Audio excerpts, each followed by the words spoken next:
Free Speech TV is in their fund drive right now, their fundraising drive.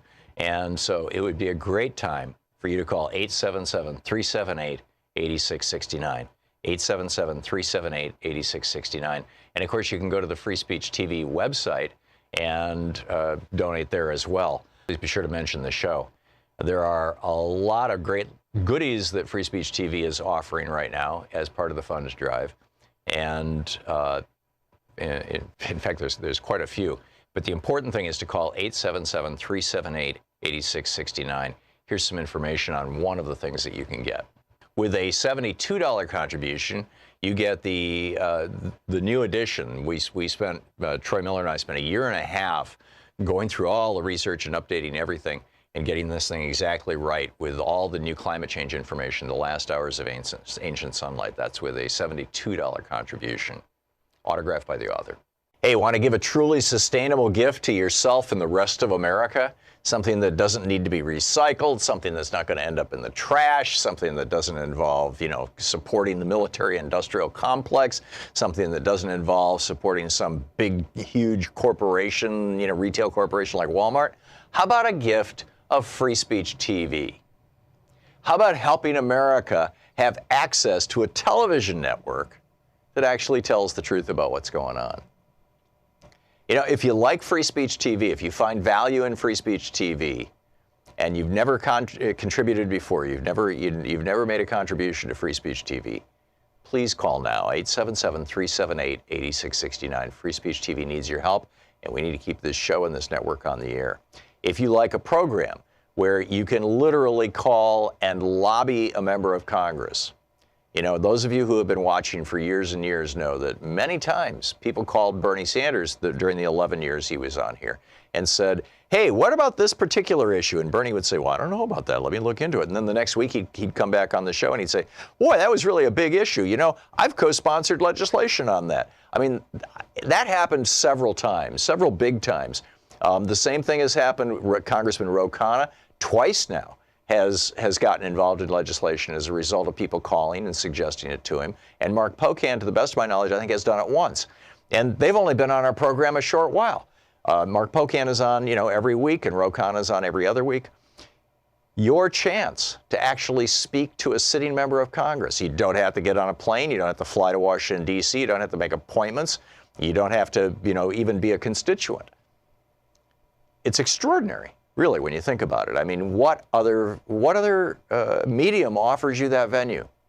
Where can you go to have those kind of conversations every single week, and sometimes twice in a week, with a member of the United States House of Representatives of the United States Senate? Jeff Merkley's on regularly. We haven't convinced him to take calls. Actually, I'm not sure that he has the time, but whatever. Here's your chance. And, to support a television network and a program that gives you this kind of access. This is a really rare thing, and it's a really good thing. So please call now, 877-378-8669. Free Speech TV needs your help. But literally, we need to keep this network alive. We hit a little more than 20% of our goal yesterday. We were at about 70% of our goal for the whole fund drive of this show's goal. So please, we've got 3 days left, well, 4 if you include today, in this fund drive this year, this membership drive. Time is getting short. Your contribution is tax deductible.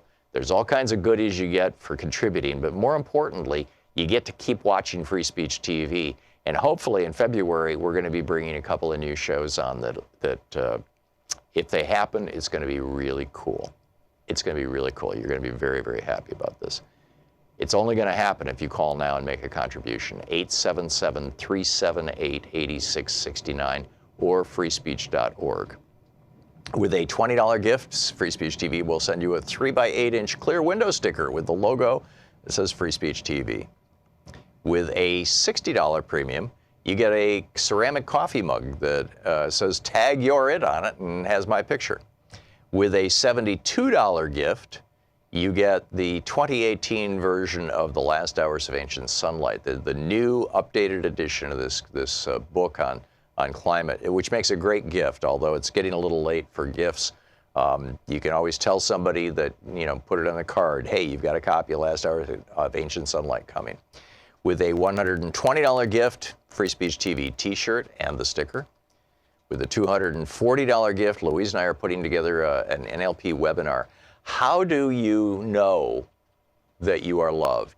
How do your family members and your loved ones know that you love them? How do you communicate that? And how do people communicate that effectively? We're going to talk about that. How can you activate people? How do you motivate people? How can you cause people to go, whoa, yeah, I really should do that, as the case may be. This is what NLP is all about. It's about learning how to communicate well in personal relationships, in family situations, in political situations, on the job, in public, in your writing, in your blogging on Facebook. You're gonna get tools that are gonna make you a much more effective communicator in this $240 webinar that we're putting together. With a $360 gift, you get the 5-book special, Last Hours of Ancient Sunlight, Unequal Protection, my book about the Supreme Court, the Thom Hartmann Reader, which is a combination of a whole bunch of my books, and Rebooting the American Dream, the book that Bernie liked so much, plus The Best Democracy Money Can Buy by Greg Palast. With a $480 gift, you get everything I've mentioned, the sticker, the coffee mug, the Last Hours of Ancient Sunlight, the t-shirt and logo, everything, I think, except the webinar, is with a $480 gift.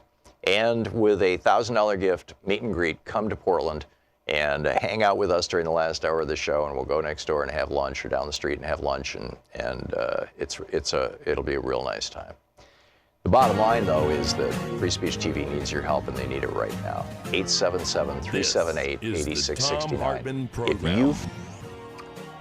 Greetings, my friends, patriots, lovers of democracy, truth, and justice, believers in peace, freedom, and the American way. Thom Hartmann here with you. So we have more than $1 trillion in unpaid and probably unpayable medical debt in the United States. 1 in 5 U.S. adults right now has medical debt in excess of 1/3 of their annual income. Medical debt on a credit report prevents you from buying a home or a vehicle, and in many cases even getting a job so you can pay off those medical bills. The peak of this is that millennials at the age of 27 who carry little or no insurance carry more medical debt on their credit cards than any other age group. This is a new book by Jerry Ashcroft titled End Medical Debt. The number of people who went bankrupt last year because of medical debt in the United States was 643,000, according to government statistics. Britain, the number was 0. In France, the number was 0. In Japan, the number was 0. In Germany, the number was 0. In Canada, the number was 0. In the Netherlands, the number was 0. In Switzerland, the number was 0. And we could go on through all 33 of the 34 OECD countries. The number, Costa Rica, the number is 0. So... and then meanwhile, we've got a federal judge in Texas who says, oh no, Obamacare is unconstitutional. We got to strike that thing down. We need more medical debt.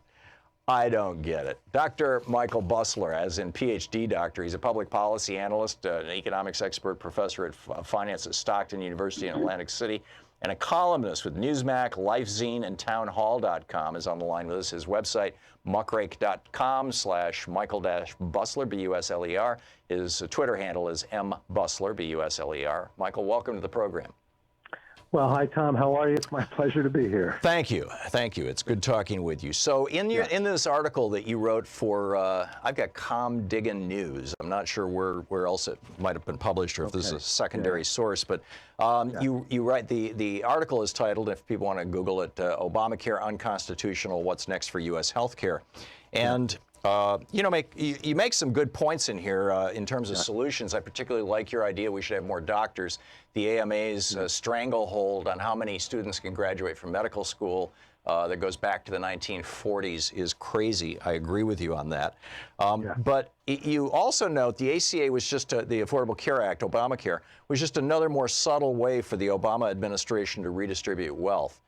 In this era when we have, just 15 years ago, The top 1% own 33% of the wealth in this country, and the bottom 90% own 33% of the wealth in this country. Right. Today, the top 1% own 40% of the wealth in this country. The bottom 90% own 23% of the wealth in this country. In other words, there's been a multi-trillion-dollar redistribution of wealth, 2 decades ago, over the last, basically since George Bush came into office, over the last 2 decades, from the working people to the very rich. What's wrong with redistributing wealth? If it means that people survive, if it means that you don't have 643,000 people going bankrupt, if you don't have, according to Harvard University, 40,000 people a year dying as a consequence of lack of access to medical services because of a lack of health insurance. Wow. Okay, there's a whole lot there. First of all, with the increase in income inequality, which you're absolutely right, has occurred. But it's not a zero-sum game. It's not that the wealthy earned some and took it away from everybody else. It's that the economy has been so stagnant since the year 2005 and really since the year 2000. Once you have a slow growth economy, we haven't seen 3% annual growth. We'll see it this year, but we haven't seen it prior to this year since 2005. We haven't seen 4% annual growth since the year 2000, and that's when this income inequality issue became worse. Well, it really became worse starting with Reagan's massive tax cut. Once he dropped the top tax rate below 50%, if you look at every country, all the developed countries around the world, whenever the top tax rate is above 50%, you have a middle class that actually grows faster than the very rich or the very poor. When it goes below 50% for people making over $3 million a year, you have a middle class that grows slower and a poor class that grows slower. In other words, they actually get poorer, and the rich get richer. I mean, this has been going on for 38 years, sir. Yeah, so and the solution is to take income away from people that have earned it and give it to people who, for whatever reason, haven't earned it. Yes, that's what I'm asserting. I'm saying repeal the Reagan tax cuts, and let's go and rebuild the social safety net. Yeah, I would do just the opposite to that. I would continue to keep the tax rates low, which will lead to better economic growth. That will lead to more opportunities. No, that just leads to more billionaires. It leads to more economic growth. And even though some people are doing extremely well, the economic growth will provide jobs for everybody. That's what's happening in the economy today. You know, you're talking about wanting a 3% annual growth rate. I'm sure you realize that in the decade of the 1950s, the decade of the 1960s, and the decade of the 1970s, every single decade, you had annual growth rates that were 3% or above. Every one of those decades. And during the first 2 of those decades, you had a top marginal tax rate that was 91%, and during the third decade, it was 73%.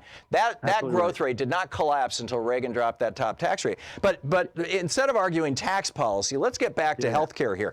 What I don't understand about guys who look at this the way you do is I'm guessing that it's fine with you that we all pay based on our income. Rich people pay more, poor people pay less. We all pay into local property taxes to pay for our fire departments. In case our house catches on fire, the fire department is going to come put it out. Rich people pay more, poor people pay less.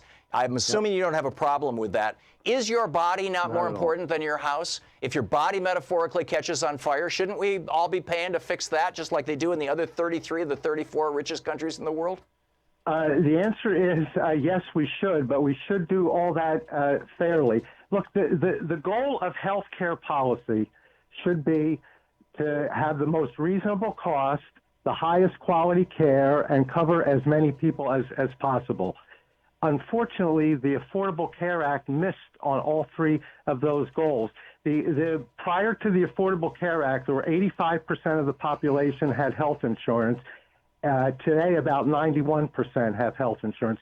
So the Affordable Care Act only helped about 6% of the population. Well, if John Roberts hadn't knocked out Medicaid expansion, if the Supreme Court hadn't decided to play legislators from the bench, you'd have 100% right now, as you well know. Probably, I agree. But the way it is now, we're not covering everybody. Healthcare costs are rising at a faster rate. Now, not this year, but prior to this year, they've been rising at a faster rate than they did before, and the policies that people get have such high deductibles that they're almost impossible to use. Right. So let's not, we pay more than twice as much for health care in the United States than any other OECD country. And I'm not comparing all the countries in the world, just the 34 richest, 33 of which, all the way down to Costa Rica, provide comprehensive and essentially free health care to all their people. They do it in different ways. The British do it with socialized medicine, where they actually own the hospitals and employ the doctors. The Canadians do it as a single payer system. It's Medicare for all is what they call it, actually. It's called Medicare in Canada. What is so stupid about America that we can't look at what these other 33 countries are doing and say, we could save about 4 or 5% of GDP. We could save a mind-boggling amount of money if we simply did what Switzerland is doing with it's an entirely nonprofit system that isn't run by the government, what Canada is doing with Medicare for all, what England is doing with socialized medicine. All of them produce better results than the United States. We have infant and childhood mortality rates in Mississippi that are equivalent to some of the poorest countries in the world. I'm talking about Southeast Asia and Africa and South America. Okay, so the whole U.S. system is based primarily on people taking individual responsibility and less social responsibility. Every country that you mentioned doesn't do that. They have a view for more social responsibility and less individual. You're right, and there's also not a profit motive in any of those other countries. There's also not a what? The system is not based on the core of a profit motive. We have health insurance companies that are for-profit companies that are skimming 20% off the top just to pay their CEOs and their stockholders. And we've got hospitals. I mean, when I was back in the 70s, I was running businesses in Michigan. Michigan required both hospitals and health insurance companies to be not-for-profit corporations, sort of like Switzerland does right now. But Reagan blew that up with his brilliant conservative ideas. Right. Here's the problem with not-for-profit. When you're not-for-profit, costs are going to be much higher than they will be if you're for-profit. And the reason is very simple. If you're not for-profit, you're not concerned with what the cost should be. Well, that's nonsense. If you're for-profit, I've run nonprofits. You do it as efficiently as you can, but you don't have to pay. You don't have to skim 20% off the top to pay your dividends to your stockholders. Yeah. So if you are for-profit, there's more incentive to get things done efficiently. No, there's more incentive to stash the money in the pockets of your CEO and your stockholders. What is the first legal obligation of a for-profit corporation? To make a profit for the stockholders so they'll invest capital to improve the corporation. Well, there's no so in there. There's no so in there. I mean, we just saw this with Donald Trump borrowing $1.5 trillion and the Republicans borrowing $1.5 trillion from you, me, and our grandchildren to give it as a tax break to billionaires and big corporations. And what did they do with that? Share buybacks. They put the money in their own damn pockets. Okay, let me address that. The tax cut will not create that $1.5 trillion that's being put out there. As a matter of fact, in 2018, we've collected more tax revenue with the lower tax rates than we did in 2017. Yeah, because the economy has been roaring, but wait until you go into a recession next year. That ain't going to happen. The purpose of the tax cut, to get the economy growing so you do have a lower rate, but you're taxing a much higher base, so you bring in more revenue. So there is not if we brought in more revenue last year, why do we have $1 trillion deficit when Bill Clinton left office, there was actually a surplus? Right. In fact, when Barack Obama left office, there was only a $400 billion deficit. Why is it $1 trillion now? Because the military has been decimated, and Congress decided we needed to spend $700 billion for the next couple of years to build the military. That was a $34 billion increase. That's nothing close to $1 trillion. $700 billion they're spending, and that's right. And we spent $700 billion back in, or the equivalent, the inflation-adjusted equivalent back when Clinton left. We only increase. Trump has only increased military spending by 38. We're out of time. I'm sorry, Dr. Michael Busler. Thank you very much for a spirited discussion. Yeah, I agree. Thank you very much for dropping by. M. Busler, B-U-S-L-E-R, is the Twitter handle. You can find his website at muckrake.com/Michael-BUSLER. Thank you, sir. Thank you. We'll be right back. Interesting day. A lot going on. Lots of news to bring you up to date on right after this. This is the Thom Hartmann Program. So, if you're a Republican, can you call in and justify are having 634,000 medical bankruptcies last year.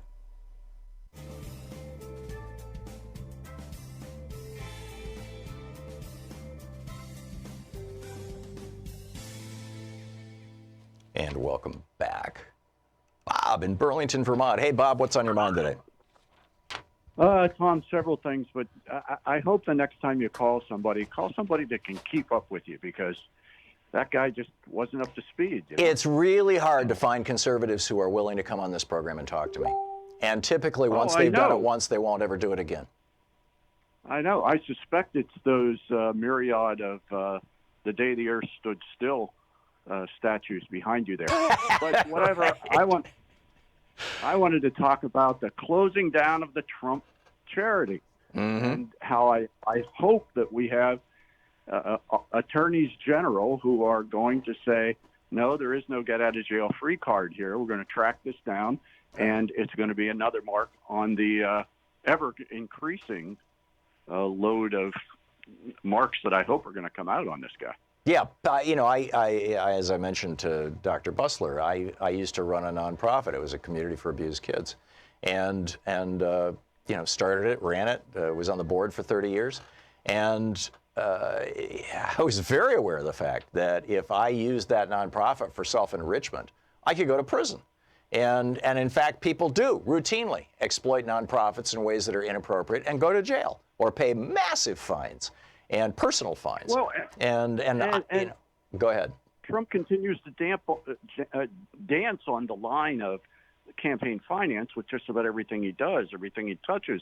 It seems to be the aggrandizement of him with either donated funds through his charity or campaign finance or whatever. I mean, the whole thing that's going to come down on the inaugural, that high school band must have really walked away with some nice shoes after they marched in that parade. Yeah. Well, and I think that the Trump inaugural event was also a nonprofit, wasn't it? Yeah. Yeah. So basically they were ripping money off that too.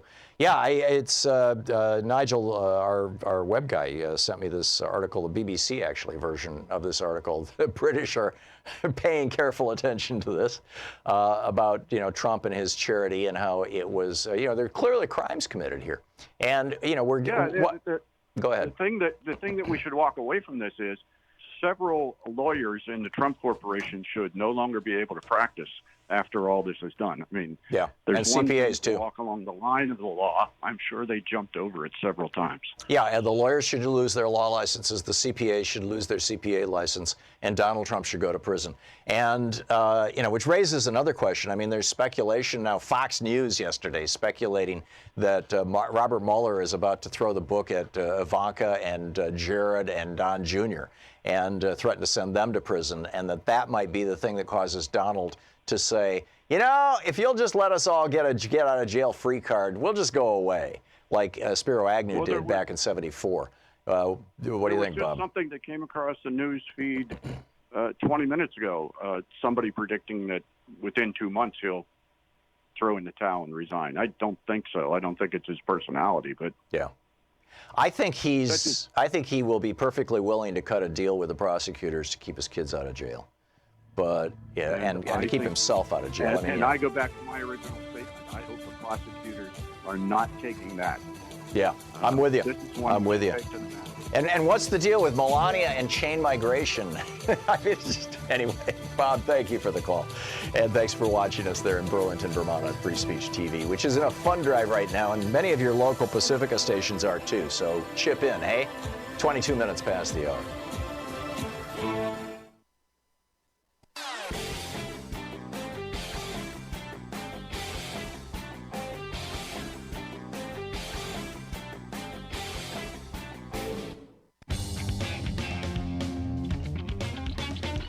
Welcome back. Thom Hartmann here with you. So, do you think Obamacare is unconstitutional? How do you think this is going to play out?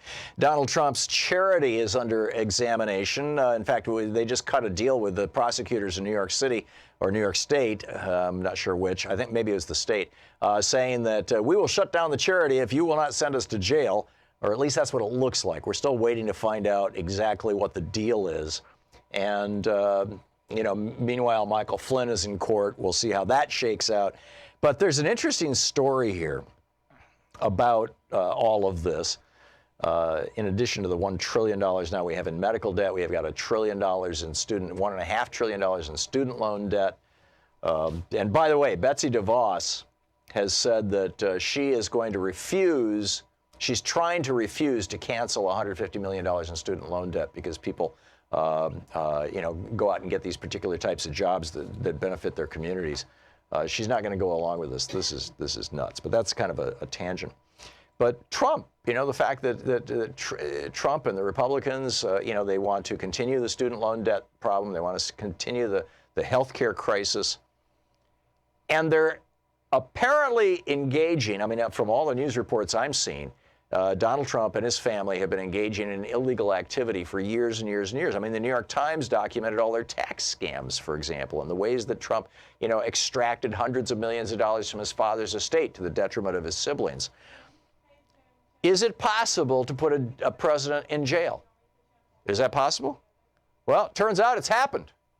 In 1872, Ulysses S. Grant, President of the United States, was speeding a horse-drawn chariot that he was driving down in Washington, D.C., down 13th Street at the corner of M Street, and an African-American police officer, William West, who had served in the Civil War, he had fought in the Civil War under Ulysses Grant, indirectly, arrested him, took him to jail for speeding. Actually, it was his second offense. The second time he stopped him, he arrested him, took him to jail, and Ulysses S. Grant, the President of the United States, had to post $20 bail, which would be like $2,000 in today's money, had to post $20 bail in order to get out of jail. The President of the United States. So the next time you hear from somebody on TV, oh, well, you can't indict the President of the United States. You can't put the President of the United States in jail. That wouldn't be right. Can't do that. It's happened. There is precedent. And in fact, there was a trial the next day, and 32 of the most refined character and surroundings voluntarily came into the court and testified against the drivers. The cases were contested bitterly. The judge imposed heavy fines and a scathing rebuke to the speeding drivers. Hit a bunch of speeders. One of them was the president, and they all got arrested. Although Ulysses S. Grant did not show up in court, and I don't have a record of whether he was convicted or whether he was acquitted, but he did have to post $20 bail, and he did get arrested. And so it can be done. It absolutely can be done. Meanwhile, right-wing extremism is exploding, and the federal government is just barely beginning to track it. They haven't been tracking it since the Bush administration, which is why Charlottesville caught them completely flat-footed. They had no idea what was going on. But back to healthcare. Have you had this experience of talking to friends or relatives who are right-wingers, and they say, oh, Obamacare is terrible? How have you handled that? How have they handled it? What experiences have you had with medical debt? How does this impact your life, and how will it impact your life if this Republican federal judge appointed by George W. Bush, another one of these Federalist Society guys, succeeds in striking down Obamacare? You're listening to the Thom Hartmann Program. Call 202-808-9925. Back with your calls and more of the news of the day right after this. Stick around. It's 28 minutes past the hour here on the Thom Hartmann Program, the True People's Media.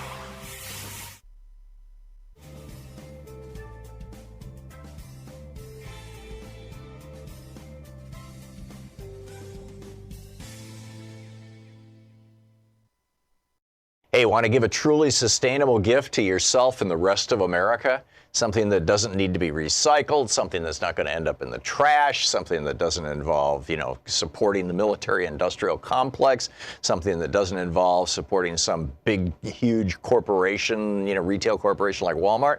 How about a gift of free speech TV? How about helping America have access to a television network that actually tells the truth about what's going on? If you like free speech TV, if you find value in free speech TV, and you've never contributed before, you've never made a contribution to free speech TV, please call now, 877-378-8669. Free Speech TV needs your help, and we need to keep this show and this network on the air. If you like a program where you can literally call and lobby a member of Congress, you know, those of you who have been watching for years and years know that many times people called Bernie Sanders during the 11 years he was on here and said, hey, what about this particular issue? And Bernie would say, well, I don't know about that. Let me look into it. And then the next week he'd come back on the show and he'd say, boy, that was really a big issue. You know, I've co-sponsored legislation on that. I mean, that happened several times, several big times. The same thing has happened. Congressman Ro Khanna twice now has gotten involved in legislation as a result of people calling and suggesting it to him. And Mark Pocan, to the best of my knowledge, I think has done it once. And they've only been on our program a short while. Mark Pocan is on, you know, every week, and Ro Khanna is on every other week. Your chance to actually speak to a sitting member of Congress. You don't have to get on a plane. You don't have to fly to Washington, D.C. You don't have to make appointments. You don't have to, you know, even be a constituent. It's extraordinary, really, when you think about it. I mean, what other medium offers you that venue? Where can you go to have those kind of conversations every single week, and sometimes twice in a week, with a member of the United States House of Representatives of the United States Senate? You know, Jeff Merkley's on regularly. We haven't convinced him to take calls. Actually, I'm not sure that he has the time, but, you know, whatever.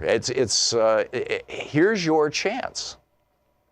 And, you know, to support a television network and a program that gives you this kind of access, this is a really rare thing, and it's a really good thing. So please call now, 877-378-8669. Free Speech TV needs your help. Literally, we need to keep this network alive. We hit a little more than 20% of our goal yesterday. We were at about 70% of our goal for the whole fund drive, of this show's goal. So please, we've got 3 days left, well, 4 if you include today, in this fund drive this year, this membership drive. Time is getting short. Your contribution is tax deductible. There's all kinds of goodies you get for contributing, but more importantly, you get to keep watching Free Speech TV. And hopefully in February, we're going to be bringing a couple of new shows on that if they happen, it's going to be really cool. It's going to be really cool. You're going to be very, very happy about this. It's only going to happen if you call now and make a contribution, 877-378-8669 or freespeech.org. With a $20 gift, Free Speech TV will send you a 3x8-inch clear window sticker with the logo that says Free Speech TV. With a $60 premium, you get a ceramic coffee mug that says Tag You're It on it and has my picture. With a $72 gift, you get the 2018 version of The Last Hours of Ancient Sunlight, the new updated edition of this book on climate, which makes a great gift, although it's getting a little late for gifts. You can always tell somebody that, you know, put it on the card, hey, you've got a copy of Last Hours of Ancient Sunlight coming. With a $120 gift, Free Speech TV t-shirt and the sticker. With a $240 gift, Louise and I are putting together an NLP webinar. How do you know that you are loved? How do your family members and your loved ones know that you love them? How do you communicate that? And how do people communicate that effectively? We're going to talk about that. How can you activate people? How do you motivate people? How can you cause people to go, whoa, yeah, I really should do that, you know, as the case may be. This is what NLP is all about. It's about learning how to communicate well in personal relationships, in family situations, in political situations, on the job, in public, in your writing, in your blogging on Facebook. You're gonna get tools that are gonna make you a much more effective communicator in this $240 webinar that we're putting together. With a $360 gift, you get the 5-book special, Last Hours of Ancient Sunlight, Unequal Protection, my book about the Supreme Court, the Thom Hartmann Reader, which is a combination of a whole bunch of my books, and Rebooting the American Dream, the book that Bernie liked so much, plus The Best Democracy Money Can Buy by Greg Palast. With a $480 gift, you get everything I've mentioned, the sticker, the coffee mug, the Last Hours of Ancient Sunlight, the t-shirt and logo, everything, I think, except the webinar is with a $480 gift. And with a $1,000 gift, meet and greet, come to Portland and hang out with us during the last hour of the show, and we'll go next door and have lunch, or down the street and have lunch, and it'll be a real nice time. The bottom line, though, is that Free Speech TV needs your help, and they need it right now. 877-378-8669. If you find value in this program and in this network, here's your opportunity to express that. Here's your vote. 877-378-8669. Thank you. Want to connect with the show online? You can find the Thom Hartmann Program on Facebook, Twitter, and Instagram. Back, Thom Hartmann here with you. Well, the Republicans appear to not just hate paying for health care for all of us, they also appear to hate paying for health care for people who served in the military. There is a piece of legislation that passed back in June, 6 months ago, passed in the House of Representatives 382 to nothing, right? Passed virtually unanimously in the House of Representatives. It's called the Blue Water Navy Vietnam Veterans Act. And it extends veterans' benefits to the people who served off the coast of Vietnam. Up until now, if you served off the coast, and by the way, those are the guys who were loading Agent Orange onto the planes. There's a lot of Agent Orange cases among those guys who were on the aircraft carriers in the sea, the Gulf of Tonkin and the oceans around Vietnam. But because they never were on the land, they aren't eligible for Vietnam veteran medical care of the type that people who were in Vietnam actually get. And so, you know, they passed this bill unanimously, 348 to nothing. And it's not unanimous, but it's, you know, everybody there voted 348 to nothing in the House of Representatives. It goes to the Senate. There's no poison pills. There's no secret money for food assistance, which is something Republicans hate. You got to be hungry or you won't work. And so yesterday on the floor of the Senate, see, it has to be passed by the Senate now, Kirsten Gillibrand comes to the floor and says, can we have unanimous consent? In other words, can we pass this the way the House did? And Mike Enzi says no. Why? Because he's worried that it's paying for veterans with terminal illnesses is going to bankrupt our country. Utah's Republican Senator Mike Lee said he's waiting on the science. Wyoming's Senator Mike Enzi, this is so pathetic. I mean, this is just so pathetic. Oh, we can't afford to give health care to people because of the deficit that we created with our $1.5 trillion tax cut. Amazing. Sabrina in McKinney, Texas. Hey, Sabrina, what's up? Hey, Tom, how are you? I'm well. Nice I hope to you talk are. to you. Thank you. I'm good. You know, I just wanted to say, too, that I fell ill last September, and I had to be airlifted to a hospital, and that cost $34,700. It was only about 15 minutes away. And also, my total bill, I told the hospital when I got there I didn't have health insurance. And they said, that's okay, just pay what you can. Total bill was $500,000. I didn't take health insurance through my job because I'm an insurance agent. I've sold group plans. And I have never seen where the company has a truck pull up in front of the business and have the employees herded into this truck and do paramed exams. Mm-hmm. Paramed exams have been done for individual people that want life insurance, but they actually have a truck that pulls up, and if you're slightly overweight or whatever your situation is, you're going to pay more based on your health. Or be denied, This is a group plan, group plan. And so I didn't take it because I thought it was totally invasive. And your employer is going to know you inside and out, and I didn't think that was a good idea. And it was very, very costly, period. So I didn't take the health insurance, but I ended up with a bill for $500,000. And if people, and I know I'm not the only one with a high bill. The thing is, how do they think they're going to get paid this type of money when healthcare is so expensive?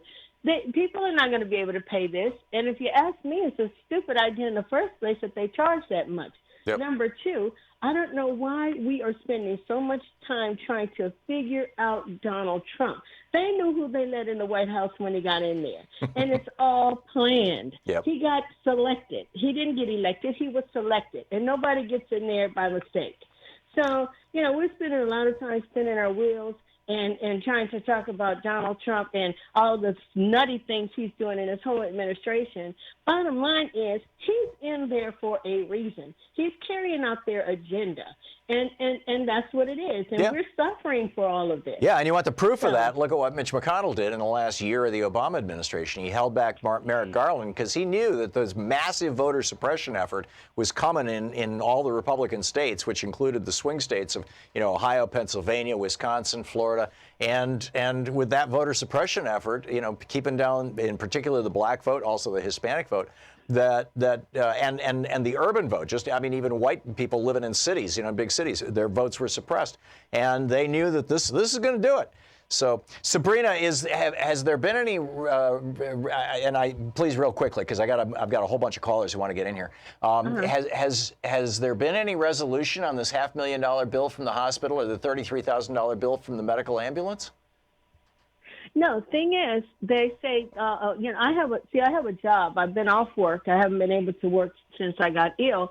But the thing is, when I go back to work, I have a job. So they're not giving me any type of help on this.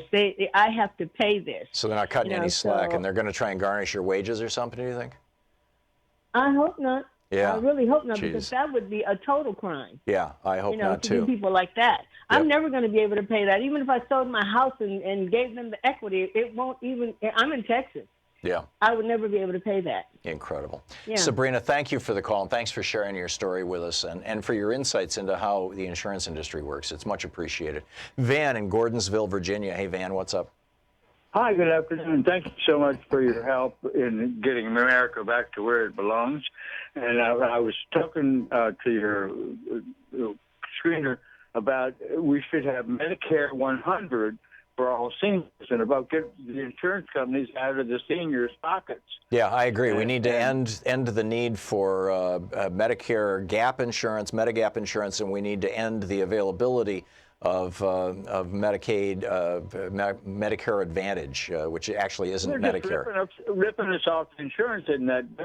Virginia took on HMO, so everybody has an HMO now. So I don't have Medicare and Medicaid anymore. I have some stupid insurance company I don't want. Yeah, and it's not helpful. Yeah, which means that you've bought into Medicare Advantage.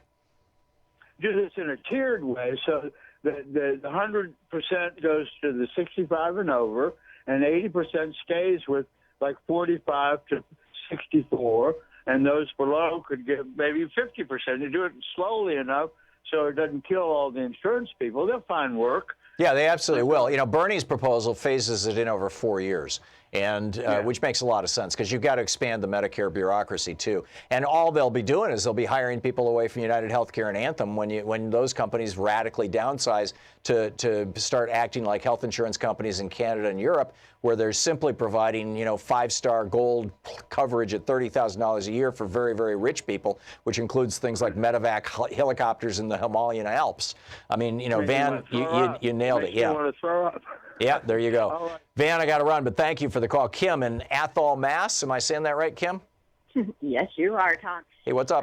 So similar situation. I broke my arm, and it was $38,000. This was before I lived in Massachusetts. I lived in a red state, and this was before Obamacare, and I am a pre-existing condition.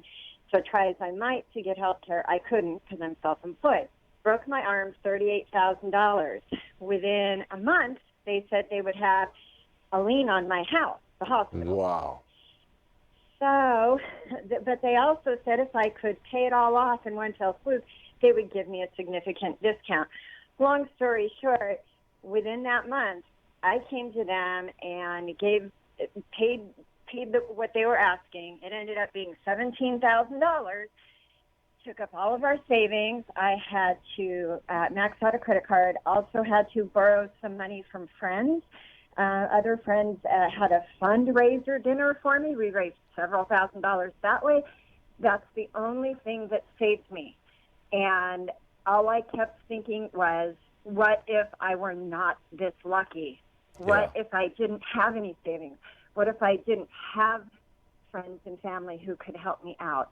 And that alone, that was so stressful if anybody ever goes through that, you don't get over it. Yeah. You never really get over not having health care, needing it, and then being at the mercy of others around you.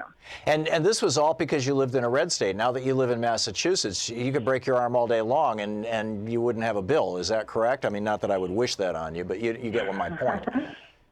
One of the top 3 reasons that we decided to move to Massachusetts is because of the health care. My husband has had his hepatitis C effectively treated here, which is incidentally why I couldn't get health care in Idaho. I never had hepatitis C, but he did, so they denied me. Wow, because your husband had a pre-existing condition. He had a very serious pre-existing condition, which thanks to us now living in Massachusetts, he has come back clear for a year and a half now. Wow. So, and people say, well, and it's true, I pay 3 times as much on my home property taxes here than I did in Idaho, and I would do it again in a heartbeat. You get back so much more than you put in. Amen. No Because two some of ways that about property it. tax is going to pay for the Massachusetts health insurance program. Is that how they fund it in part? I'm paying for my own health care, yes. Yeah. Remarkable. Yeah. Kim, thank you for sharing your story with us. It's a great one. Thank you so much. I appreciate the call. We'll be right back. It's coming up on 15 minutes before the hour. You're listening to Thom Hartmann. Visit thomhartmann.com for audio and video archives. Helping you win the water cooler wars. Thom Hartmann here with you. Stick around. We'll be right back.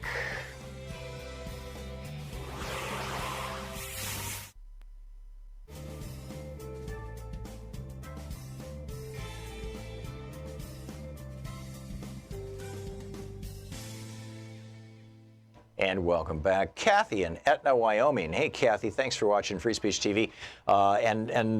You have my consolations. You are represented in the U.S. Senate by Mike Espy, who doesn't even think that Vietnam veterans should have health care. It's insane. Kathy, what's on your mind? I'm so not surprised. Yeah. I just wanted to give you a little insight on what happened to us since 2016 with insurance. Mm-hmm. And this is why I loathe them. Okay, in 2016, my husband had insurance through his company. So his portion was $124 a month. No problem, okay? Mm-hmm. Early in 2016, he got, we caught cancer in his colon. Oh, my. Stage 3. Oh, my. So he had to have aggressive chemotherapy. Mm-hmm. So their insurance, the company's insurance, renews in July. So he's in the middle of treatments, literally in the middle of his treatments, and they want to kick my husband off insurance, his company and the insurance company. Because of the annual renewal period, that's when they can do it in Wyoming? Because of his claims, because of the cancer treatments, the chemo. Right. It was going to increase everybody's insurance 300%. I've got it in writing. I mean, believe me, I wanted to sue these people, but my husband's like, it's my job.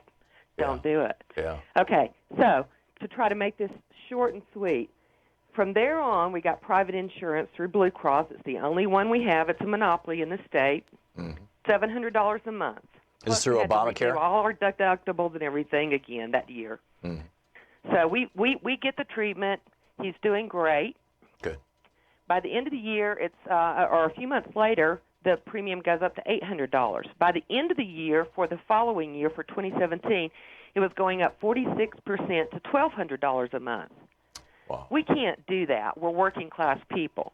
So I contact Blue Cross, and I'm like, look, we're not affluent. I can't afford a second mortgage because that's a second mortgage to us. Right. That's what it equates to. Okay, so they work with me, and we get on the ACA.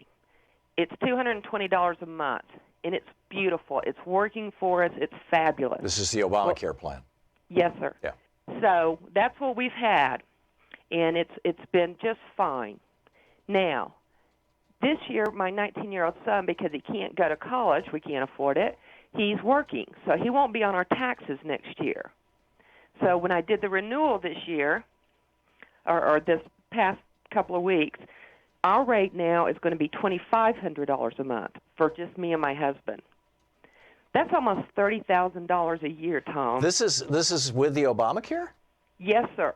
Whoa. Yes, Is that because you've only got one company in Wyoming that's participating? Yes, sir. I guess. I don't know.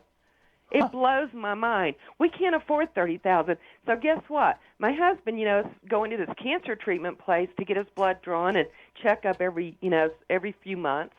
So I'm going to cancel it for our upcoming March because we don't have insurance, and they won't see you if you don't have insurance.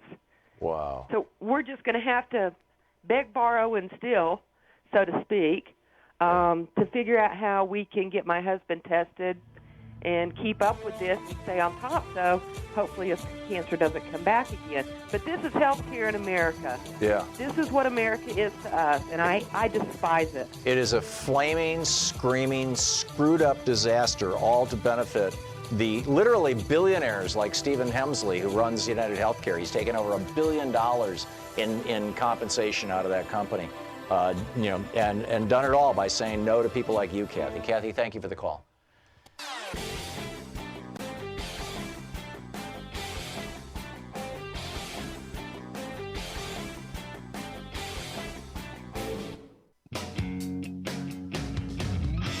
Boy, I'm hearing some real horror stories here. Talking about healthcare, by the way, I have noticed that whenever I eat eggplant or potatoes, which are both nightshade family plants, I start getting the joints in my hand start swelling up and hurting.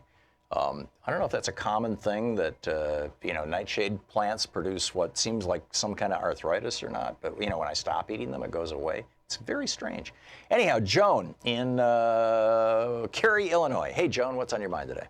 Hey, Tom. I have two things. One, I support the Obamacare ACA. Mm-hmm. I'm a mental health therapist, actually, and I worked in an agency, nonprofit, and working especially with low-income, seriously mentally ill clients. And I have seen and helped, actually, those clients who were not able to ever get health insurance previously actually have insurance now, and are able to get some of and most of the assistance that they need physically and mentally. I defend the ACA against my aunt, who's completely a trumpeter, with this argument that, there are people who've never had insurance that now get it, and need it. And it, kind of shuts her up a little bit. Well, the other way to pitch it to conservatives is to call it a national security issue. This is as important as the military. I mean, if a country were to unleash a biological agent against us, or if nature were to, if the flu virus was to mutate so it was like the 1919 flu, which killed, I think, 18% of the people or something like that. If we were facing a serious biological threat, a contagious threat, and you have a nation where 20% of the people don't have health insurance and another 50% of them have substandard health insurance, so they wait as late as they can before they go to the doctor or the hospital, you're going to have a complete catastrophe. Exactly. And, what do you do? Yeah. Yeah, exactly. It becomes like apocalyptic, Yeah. My second point is if we impeach Trump, what do we do about Pence? He's worse than Trump, especially when it comes to LGBTQ plus rights. And healthcare, too. Yeah. Pence is worse than Trump because he's actually a smart guy or an average intelligence guy. I've debated Mike Pence. He's an average intelligence guy. But Donald Trump is actually below average. I mean, that should be fairly obvious to everybody by this point. Whether it's age and dementia, I don't know if he was always that way or whether it's just, how he is. But and he's a grifter. My prayer is that Mueller is finding that Pence was up to his eyeballs in illegality at the same time Trump was. They take them both out, and we end up with President Pelosi. I think the probability of that happening is probably under 5%, but that's my prayer. Joe and I got to move along, but thank you for the call. Great one. Rose in Brookfield, Illinois. Hey, Rose, what's up? Hey, Tom, how are you? Fine, thank you. Well, my husband works for a major railroad, got Legionnaire's disease traveling on business, destroyed his kidneys and did damage to his liver. Oh, no. We had to almost go broke before we qualified for Medicare because renal failure, when you're his age and not like 65, They make you almost go broke. Yeah, so then before you qualify for the disability Medicare. thing, yeah. Right. Well, he's still working full time. Wow. He does dialysis in his sleep because if we lose his work-related health insurance, we would lose he would die. That's incredible. So he sleeps with IVs in him? No, he does peritoneal dialysis. He has a catheter in his peritoneal cavity. Into his gut, into his abdomen. Wow. Yes, in his peritoneal cavity, right. And what's so interesting is it's Baxter and Fresenius, two companies that provide the solution to the entire world, the peritoneal solution. It's free in Canada. It's free everywhere else. For my husband's insurance, they bill $100,000 a month for a bag of dextrose that costs Baxter $12 to produce. A bag of dextrose actually probably costs them less than $1 to produce. I mean, it's just sugar water. Well, but they have to make it sterile. I literally could make it on my stove. Yeah. But I can't make it sterile. Well, you could. You're right. And so, but the thing is, what I want to talk about is we're all preaching. You're preaching to the choir. Everyone is calling in. We're preaching to the choir. Right. We need people like Tom Perez.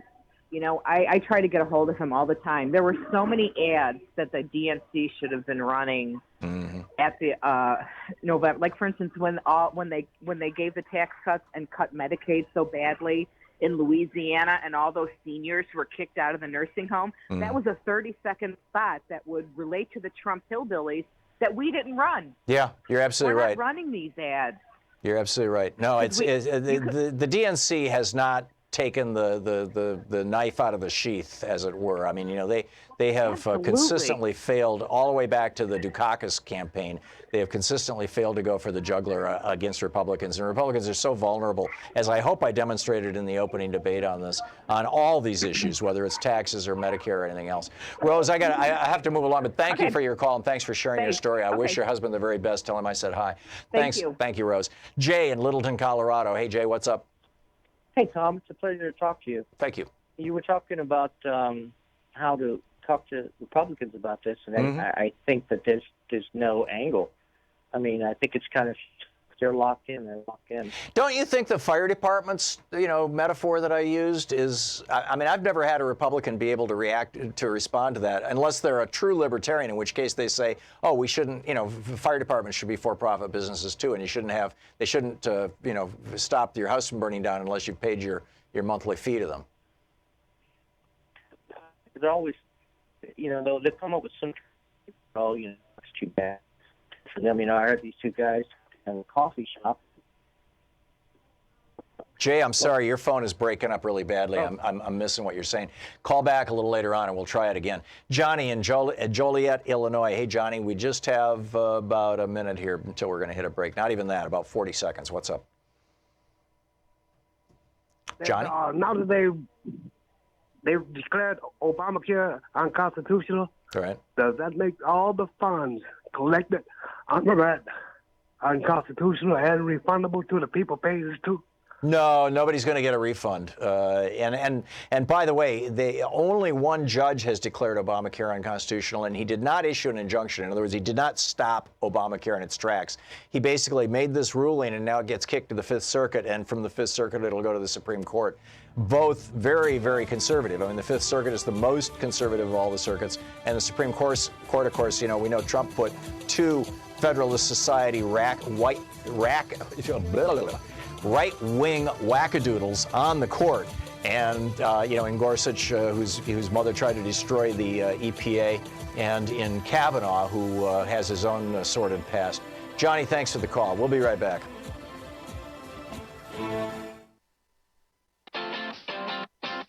You're listening to Thom Hartmann.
Free Speech TV is in their fund drive right now, their fundraising drive.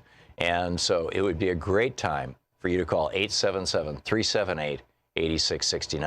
877-378-8669. And of course, you can go to the Free Speech TV website and donate there as well. Please be sure to mention the show. There are a lot of great goodies that Free Speech TV is offering right now as part of the funds drive. And in fact, there's quite a few. But the important thing is to call 877-378-8669. Here's some information on one of the things that you can get. With a $20 contribution, and $20 may not sound like a lot of money, but you know, to Free Speech TV, actually it is. This is an entire television network that runs on a little tiny budget. For the $20 contribution, you get a Free Speech TV sticker, 3x8 clear window with a logo of Free Speech TV. Please call now. Hey, want to give a truly sustainable gift to yourself and the rest of America? Something that doesn't need to be recycled, something that's not going to end up in the trash, something that doesn't involve, you know, supporting the military-industrial complex, something that doesn't involve supporting some big, huge corporation, you know, retail corporation like Walmart. How about a gift of Free Speech TV? How about helping America have access to a television network that actually tells the truth about what's going on? You know, if you like Free Speech TV, if you find value in Free Speech TV, and you've never contributed before, you've never made a contribution to Free Speech TV, please call now, 877-378-8669. Free Speech TV needs your help, and we need to keep this show and this network on the air. If you like a program where you can literally call and lobby a member of Congress, you know, those of you who have been watching for years and years know that many times people called Bernie Sanders during the 11 years he was on here and said, hey, what about this particular issue? And Bernie would say, well, I don't know about that. Let me look into it. And then the next week he'd come back on the show and he'd say, boy, that was really a big issue. You know, I've co-sponsored legislation on that. I mean, that happened several times, several big times. The same thing has happened. Congressman Ro Khanna twice now has gotten involved in legislation as a result of people calling and suggesting it to him. And Mark Pocan, to the best of my knowledge, I think has done it once. And they've only been on our program a short while. Mark Pocan is on, you know, every week, and Ro Khanna is on every other week. Your chance to actually speak to a sitting member of Congress. You don't have to get on a plane. You don't have to fly to Washington, D.C. You don't have to make appointments. You don't have to, you know, even be a constituent. It's extraordinary, really, when you think about it. I mean, what other medium offers you that venue? Where can you go to have those kind of conversations every single week, and sometimes twice in a week, with a member of the United States House of Representatives of the United States Senate? You know, Jeff Merkley's on regularly. We haven't convinced him to take calls. Actually, I'm not sure that he has the time, but you know, whatever. Here's your chance. And, you know, to support a television network and a program that gives you this kind of access, this is a really rare thing, and it's a really good thing. So please call now, 877-378-8669. Free Speech TV needs your help. But literally, we need to keep this network alive. We hit a little more than 20% of our goal yesterday. We are at about 70% of our goal for the whole fund drive of this show's goal. So please, we've got 3 days left, well, 4 if you include today, in this fund drive this year, this membership drive. Time is getting short. Your contribution is tax deductible. There's all kinds of goodies you get for contributing, but more importantly, you get to keep watching Free Speech TV. And hopefully in February, we're going to be bringing a couple of new shows on that if they happen, it's going to be really cool. It's going to be really cool. You're going to be very, very happy about this. It's only going to happen if you call now and make a contribution, 877-378-8669 or freespeech.org. With a $20 gift, Free Speech TV will send you a 3x8-inch clear window sticker with the logo that says Free Speech TV. With a $60 premium, you get a ceramic coffee mug that says Tag You're It on it and has my picture. With a $72 gift, you get the 2018 version of The Last Hours of Ancient Sunlight, the new updated edition of this book on climate, which makes a great gift, although it's getting a little late for gifts. You can always tell somebody that, put it on the card. Hey, you've got a copy of Last Hour of Ancient Sunlight coming. With a $120 gift, Free Speech TV t-shirt and the sticker. With a $240 gift, Louise and I are putting together an NLP webinar. How do you know that you are loved? How do your family members and your loved ones know that you love them? How do you communicate that? And how do people communicate that effectively? We're going to talk about that. How can you activate people? How do you motivate people? How can you cause people to go, whoa, yeah, I really should do that, as the case may be. This is what NLP is all about. It's about learning how to communicate well in personal relationships, in family situations, in political situations, on the job, in public, in your writing, in your blogging on Facebook. You're gonna get tools that are gonna make you a much more effective communicator in this $240 webinar that we're putting together. With a $360 gift, you get the 5-book special, Last Hours of Ancient Sunlight, Unequal Protection, my book about the Supreme Court, the Thom Hartmann Reader, which is a combination of a whole bunch of my books, and Rebooting the American Dream, the book that Bernie liked so much, plus The Best Democracy Money Can Buy by Greg Palast. With a $480 gift, you get everything I've mentioned: the sticker, the coffee mug, the Last Hours of Ancient Sunlight, the T-shirt and logo, everything, I think, except the webinar, is with a $480 gift. And with a $1,000 gift, meet and greet, come to Portland and hang out with us during the last hour of the show, and we'll go next door and have lunch, or down the street and have lunch, and it'll be a real nice time. The bottom line, though, is that Free Speech TV needs your help, and they need it right now. 877-378-8669. If you find value in this program and in this network, here's your opportunity to express that. Here's your vote. 877-378-8669. Thank you. Want to connect with the show online? You can find the Thom Hartmann Program on Facebook, Twitter, and Instagram.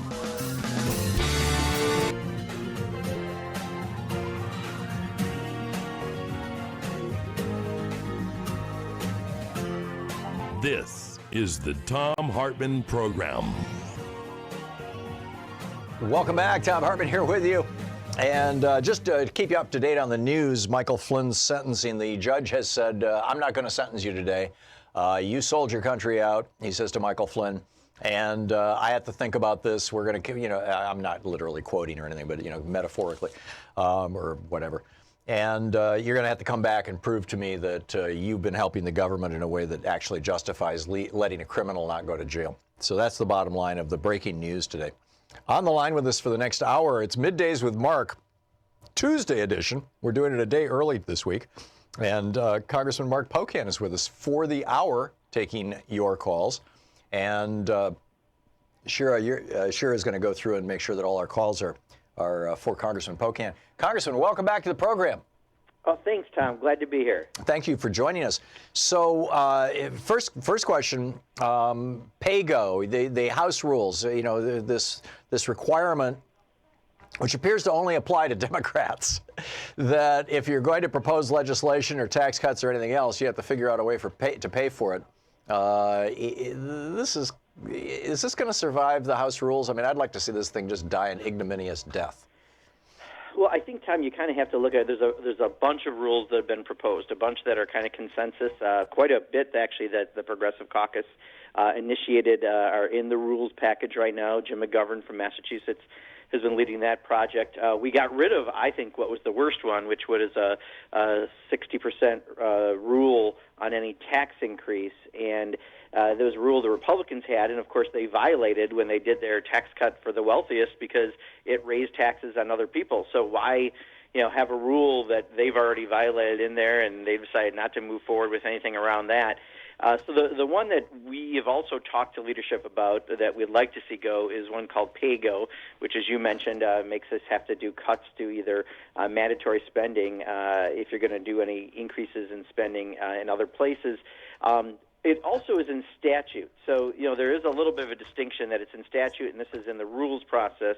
There have been, I think, 14 times it was waived previously, so it is a rule you can waive, so it's not like it's in cement.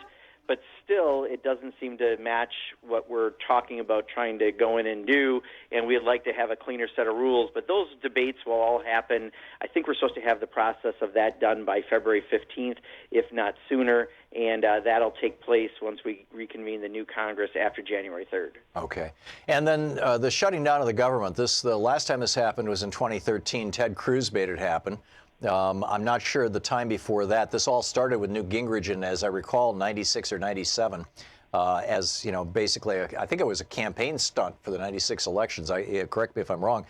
But, the Republicans love to do this. Donald Trump is very fond of it. He's seen Fox News just fawn over Ted Cruz back in 2013 when he did it. And I'm reading now over at Daily Kos that the new strategy that the people in the White House have come up with, because the Republicans, they're starting to freak out about a government shutdown. They see that it's stupid and it doesn't always work to their advantage. That the staff inside the White House is now lying to Donald Trump. They're telling him, and apparently Sarah Sanders said this to the press, they're telling him that, if I'm reading this Daily Kos story right, they're telling him that there's lots of places where we can come up with $5 billion.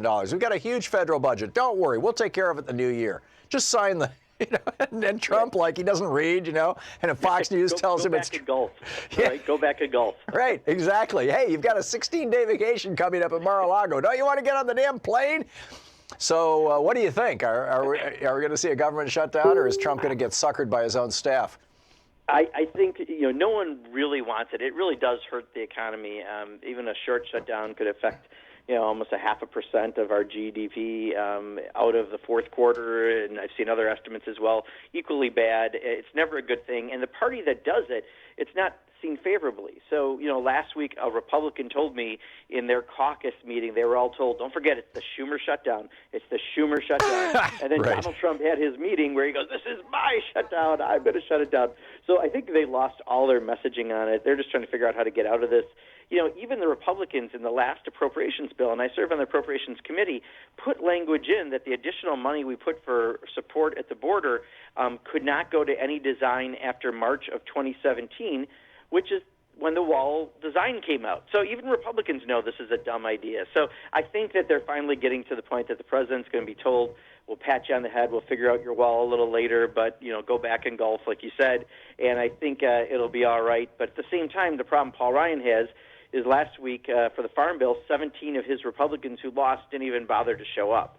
So he's having an attendance problem, and, it just, again, continues to show how dysfunctional Paul Ryan, Mitch McConnell, and Donald Trump are in governing. Well, the fact that almost half of the Republicans who lost their elections aren't even showing up also shows to me that they have no interest in democracy. To hell with democracy. They just wanted the power, the prestige, the status, and the ability to leverage having been a congressman into $1 million a year job as a lobbyist. That's why they ran for office. Yeah, it's truly dysfunctional, and I've had 2 calls in the last week from people saying, can you ask this Democrat on this committee to move my bill? I heard they're holding it up.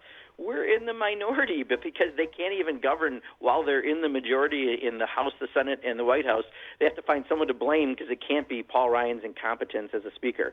So it's pretty comical. I think they want to get their members out of town. I think if they could, they would fly us in, bus us to vote, bus us back to the airport before you talk to anyone because it causes them less problems. I'm guessing at the end of the day there won't be a shutdown because it would be really, really bad for the economy. Amazing. Absolutely amazing. So it's Middays with Mark. Congressman Mark Pocan, the co-chair of the Congressional Progressive Caucus representing Wisconsin in the U.S. House of Representatives, is taking your calls for the hour at 202-808-9925. Ready to pick up some phone calls here, sir? Absolutely. Okay. James in Lakewood, Washington. James, you're on the air. Gentlemen, hello. Can you hear me okay, Tom? Yeah, just fine, James. Yeah. Okay, good. Hey, I was wondering if you guys, either of you or anyone out there, including the congressman, had seen reflections of the Southern strategy. Because I've had people in the area tell me that their daughters, their children, are being told to change early history. And the Southern strategy was, if you take away the past, take away the history, you control the future. And I was wondering if with the judges' rulings in Texas and different ones like that, if you guys have seen or noticed the Southern strategy.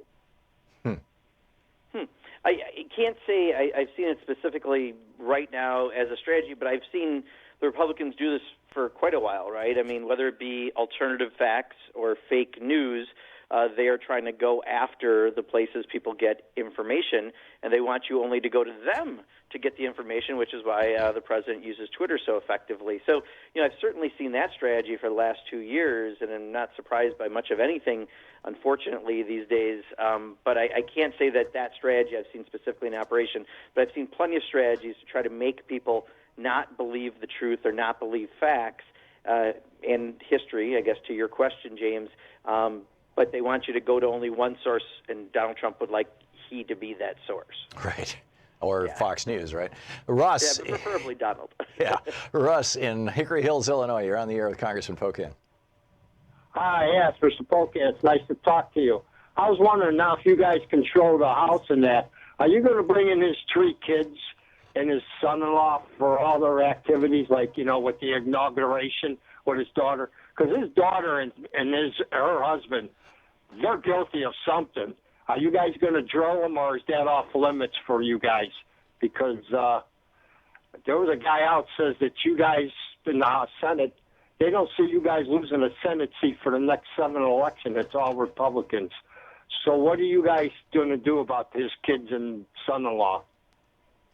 Yeah, Russ, so far I haven't seen a lot of limits on things that are reasonable. I think, one of the things that we've been pretty clearly stating is we can walk and chew gum at the same time. We can put policy out there, pass bills, work with the Senate and the White House to get things done, like an infrastructure package, like going after pharmaceutical companies, like trying to raise the minimum wage, passing an elections and campaign finance and ethics reform bill.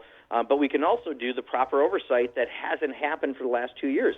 Paul Ryan has been completely remiss at his job in the House and Mitch McConnell in the Senate of having any kind of oversight. So whether it be some of the personal financial dealings that Robert Mueller's not looking at or anything else, I think between 3 main committees, Intelligence, Judiciary, and Oversight and Government Reform, they're going to do plenty. Plus, I think every committee is going to do oversight when it comes to agencies and specific issues.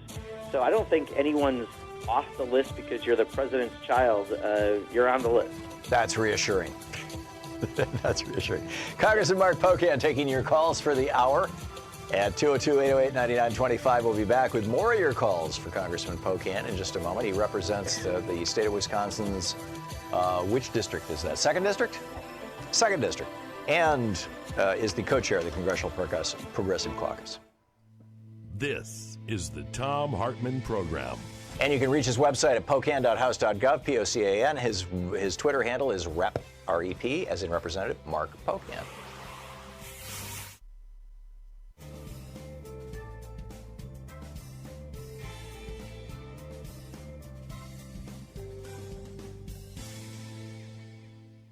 And welcome back. Len in Woodmere, New York. You're on the air with Congressman Pocan.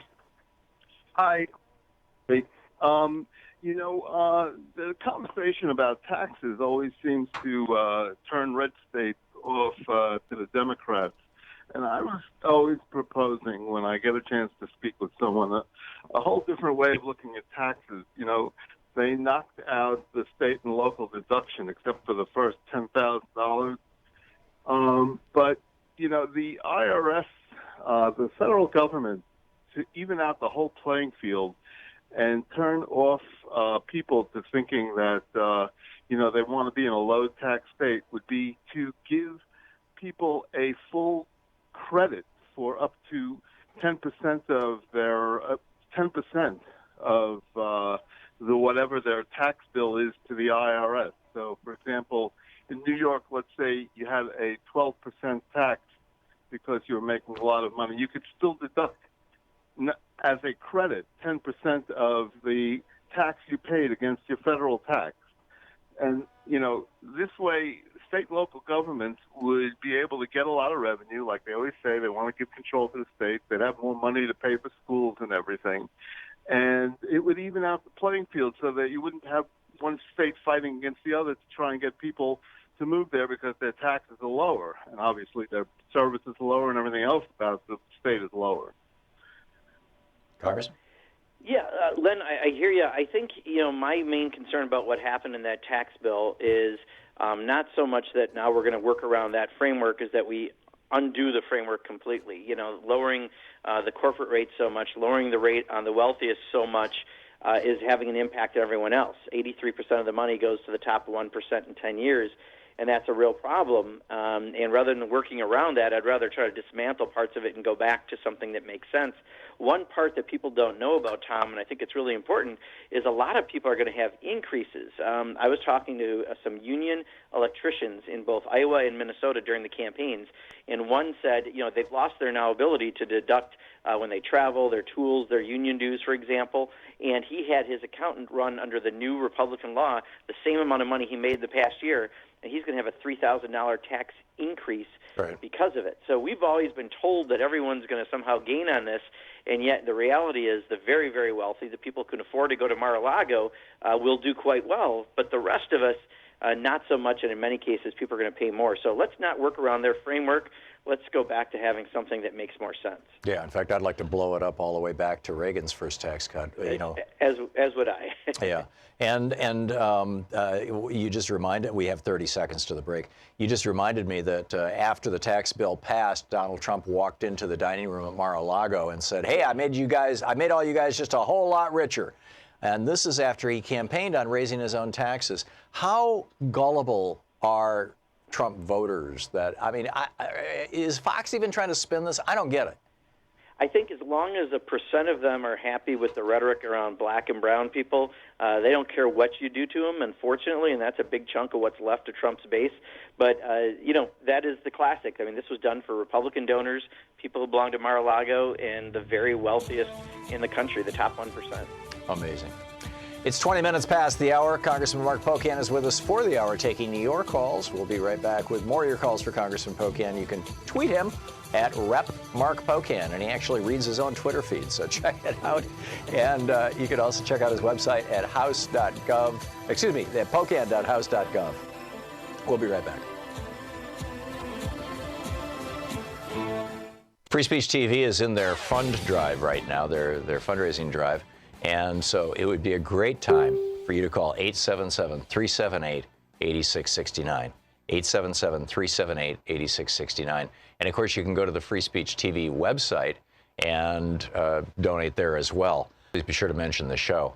There are a lot of great goodies that Free Speech TV is offering right now as part of the funds drive. And in fact, there's quite a few. But the important thing is to call 877-378-8669. Here's some information on one of the things that you can get. With a $72 contribution, you get the new edition. Troy Miller and I spent a year and a half going through all the research and updating everything and getting this thing exactly right with all the new climate change information, the last hours of ancient sunlight. That's with a $72 contribution, autographed by the author. Want to connect with the show online? You can find the Thom Hartmann Program on Facebook, Twitter, and Instagram.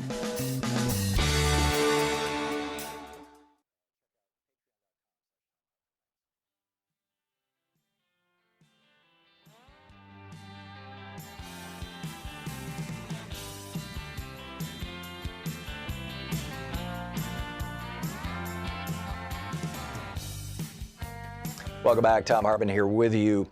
I was just reading an ad for harrys.com/Tom. FYI, one of the great underwriters of this program. Congressman Mark Pocan on the line with us, taking your calls. Laura in Maple Valley, Washington. You're on the air with Congressman Pocan. Good morning, gentlemen. Congressman, I noticed that you mentioned there's a lot of Republicans who lost the election who are not showing up. I'm afraid mine might be one of those. Representative Dave Reichert from out here in Washington. I can't get a hold of him. His office numbers are closed. It's very frustrating because I would like to comment on some of these things going on in the House right now. Specifically, the appropriations bill. Has that been completed? And can't we dismantle the huge increase to the military budget that was put through last year? So two things. First of all, on the second part, the appropriations is what we were talking about with the government shutdown. I think ultimately it's a few. I think there's 7 of the agencies that are left, or something like that, that we're trying to wrap up. Republicans are still going to be in control of this budget process, even though we have a good number of Democrats. So I don't think you're going to be able to see some big sweeping changes. But what we don't want to see is funding for the wall. We've been very, very clear on that. So my guess is we're going to come out of this with something that looks more like a continuing resolution that continues things the way they currently fund in a very big way. So I think that's what's going to happen. So the first part, just so you know, one of the tough parts, and it is true for someone who loses Congress, almost immediately you're kicked out of your office, and you're in a group office, and you don't really have a place for you and all your staff, because they have to start bringing and getting members offices ready for the incoming members. A little different than the Senate, where you can stay there for months after, and they slowly bring folks in the House almost immediately. So if you don't get a hold of your member via phone, still use the email. Someone will be able to get that. It just might be harder via phone to get a hold of someone, for a very fair reason, that the official structure moves people around a lot, and I just want you to know how to still be effective in reaching out to them via email.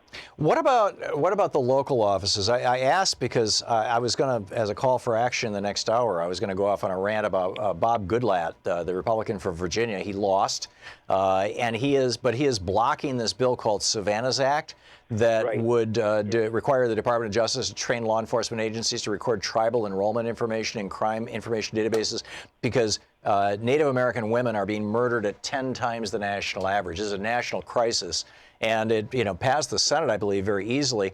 It sailed through the Senate. And the one guy in the U.S. House of Representatives who will be until the end of the year the chair of the House Judiciary Committee, Bob Goodlatte, is blocking this. I don't know if he's a bigot or if somebody's paying him off or what the deal is, but I mean, should people call his local offices? Are those open? Or I mean, how do you protest? The Congress is going to be in session this week. What? Yeah. See, well, so we're not even calendared, right? I mean, this is because of the incompetence of the Republicans, why we've had to extend even to this point to try to finish our work that should have been done a week ago Friday. You can try local offices, and you probably are going to have a little bit better, but just so you know, also around this time of year, a lot of offices start shutting down because we do get diminished contacts and people are taking vacations. And so, email is still probably, there is a live person somewhere that will get an email. So, that may be your best bet. If you try the phone call and you're not getting through, try an email. It definitely will get through. But in most cases, that only works if you live in the district. Exactly. Yeah. Okay. Let's try to get a real quick one in here. Aaron in Henderson, Nevada. Yeah, we just have 50 seconds to the break. You had a real quick question for Congressman Pocan? Apparently, Aaron doesn't. Congressman, we're down to 40 seconds. I just can't put somebody on the air with that little time. Yeah, no worries. What are your thoughts on what Goodlatte is doing, or on the on Savannah's Act? Are you familiar with it? Yeah, a little bit, and it's through his committee. He's a chair. What's interesting is I kind of referenced earlier, Tom. I've had 2 calls in the last week from people saying something is being held up by a Democrat on a committee, which we're not in charge right now. So this is Paul Ryan not being able to corral his members to pass legislation, or a Republican chair not liking it and not wanting to move it forward, and they're trying to blame the other party. So I've had to deal with that on a couple fronts. They have a small calendar for the week besides what we have to get done, but it's really due to Paul Ryan not knowing how to be Speaker. That's amazing, after all these years. Congressman Mark Pocan taking your calls for the hour, and the board is full. We'll be getting to your calls right after we come back from the break. It's coming up on 28 minutes past the hour. We'll be back with your calls for Congressman Pocan. So far, we've got people from Alabama, Iowa, Florida, Washington, Michigan, North Carolina, and Nevada. You're listening to the Thom Hartmann Program. Call 202-808-9925. It's Middays with Mark, Tuesday edition. So Congressman Pocan can travel tomorrow. We'll be right back. Hey, want to give a truly sustainable gift to yourself and the rest of America? Something that doesn't need to be recycled, something that's not going to end up in the trash, something that doesn't involve, supporting the military-industrial complex, something that doesn't involve supporting some big, huge corporation, retail corporation like Walmart. How about a gift of free speech TV? How about helping America have access to a television network that actually tells the truth about what's going on? You know, if you like Free Speech TV, if you find value in Free Speech TV, and you've never contributed before, you've never made a contribution to Free Speech TV, please call now, 877-378-8669. Free Speech TV needs your help, and we need to keep this show and this network on the air. If you like a program where you can literally call and lobby a member of Congress, you know, those of you who have been watching for years and years know that many times people called Bernie Sanders during the 11 years he was on here and said, hey, what about this particular issue? And Bernie would say, well, I don't know about that. Let me look into it. And then the next week he'd come back on the show and he'd say, boy, that was really a big issue. You know, I've co-sponsored legislation on that. I mean, that happened several times, several big times. The same thing has happened. Congressman Ro Khanna twice now has gotten involved in legislation as a result of people calling and suggesting it to him. And Mark Pocan, to the best of my knowledge, I think has done it once. And they've only been on our program a short while. Mark Pocan is on, you know, every week, and Ro Khanna is on every other week. Your chance to actually speak to a sitting member of Congress. You don't have to get on a plane. You don't have to fly to Washington, D.C. You don't have to make appointments. You don't have to, you know, even be a constituent. It's extraordinary, really, when you think about it. I mean, what other medium offers you that venue? Where can you go to have those kind of conversations every single week, and sometimes twice in a week, with a member of the United States House of Representatives of the United States Senate? You know, Jeff Merkley's on regularly. We haven't convinced him to take calls. Actually, I'm not sure that he has the time, but, you know, whatever.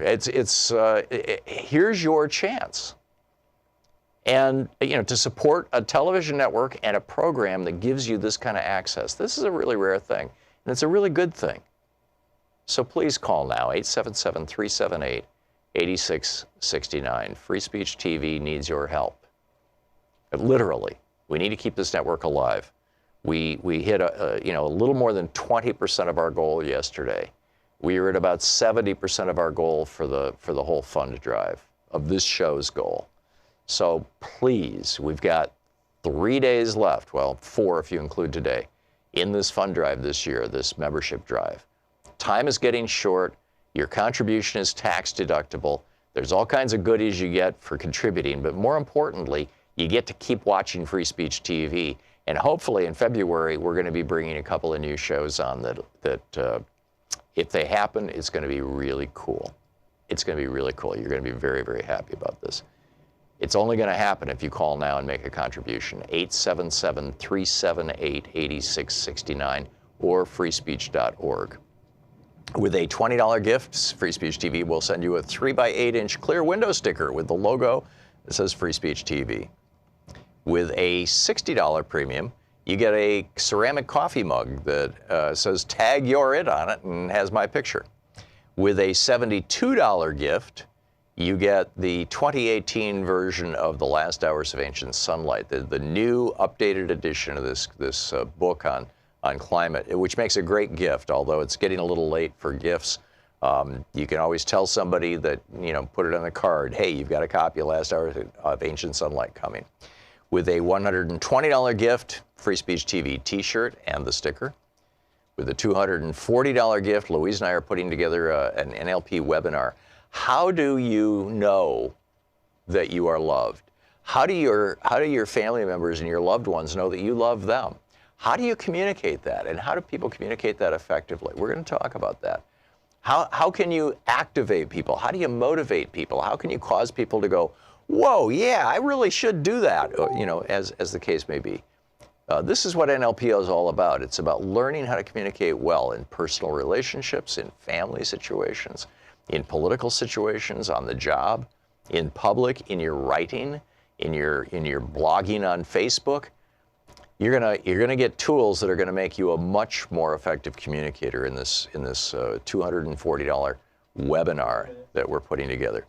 With a $360 gift, you get the 5-book special, Last Hours of Ancient Sunlight, Unequal Protection, my book about the Supreme Court, the Thom Hartmann Reader, which is a combination of a whole bunch of my books, and Rebooting the American Dream, the book that Bernie liked so much, plus The Best Democracy Money Can Buy by Greg Palast. With a $480 gift, you get everything I've mentioned, the sticker, the coffee mug, the Last Hours of Ancient Sunlight, the t-shirt and logo, Everything, I think, except the webinar is with a $480 gift.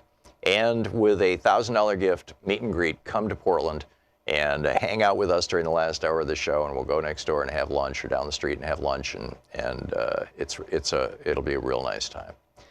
The bottom line, though, is that Free Speech TV needs your help, and they need it right now. 877-378-8669. If you find value in this program and in this network, here's your opportunity to express that. Here's your vote. 877-378-8669. Thank you. Want to connect with the show online? You can find the Thom Hartmann Program on Facebook, Twitter, and Instagram.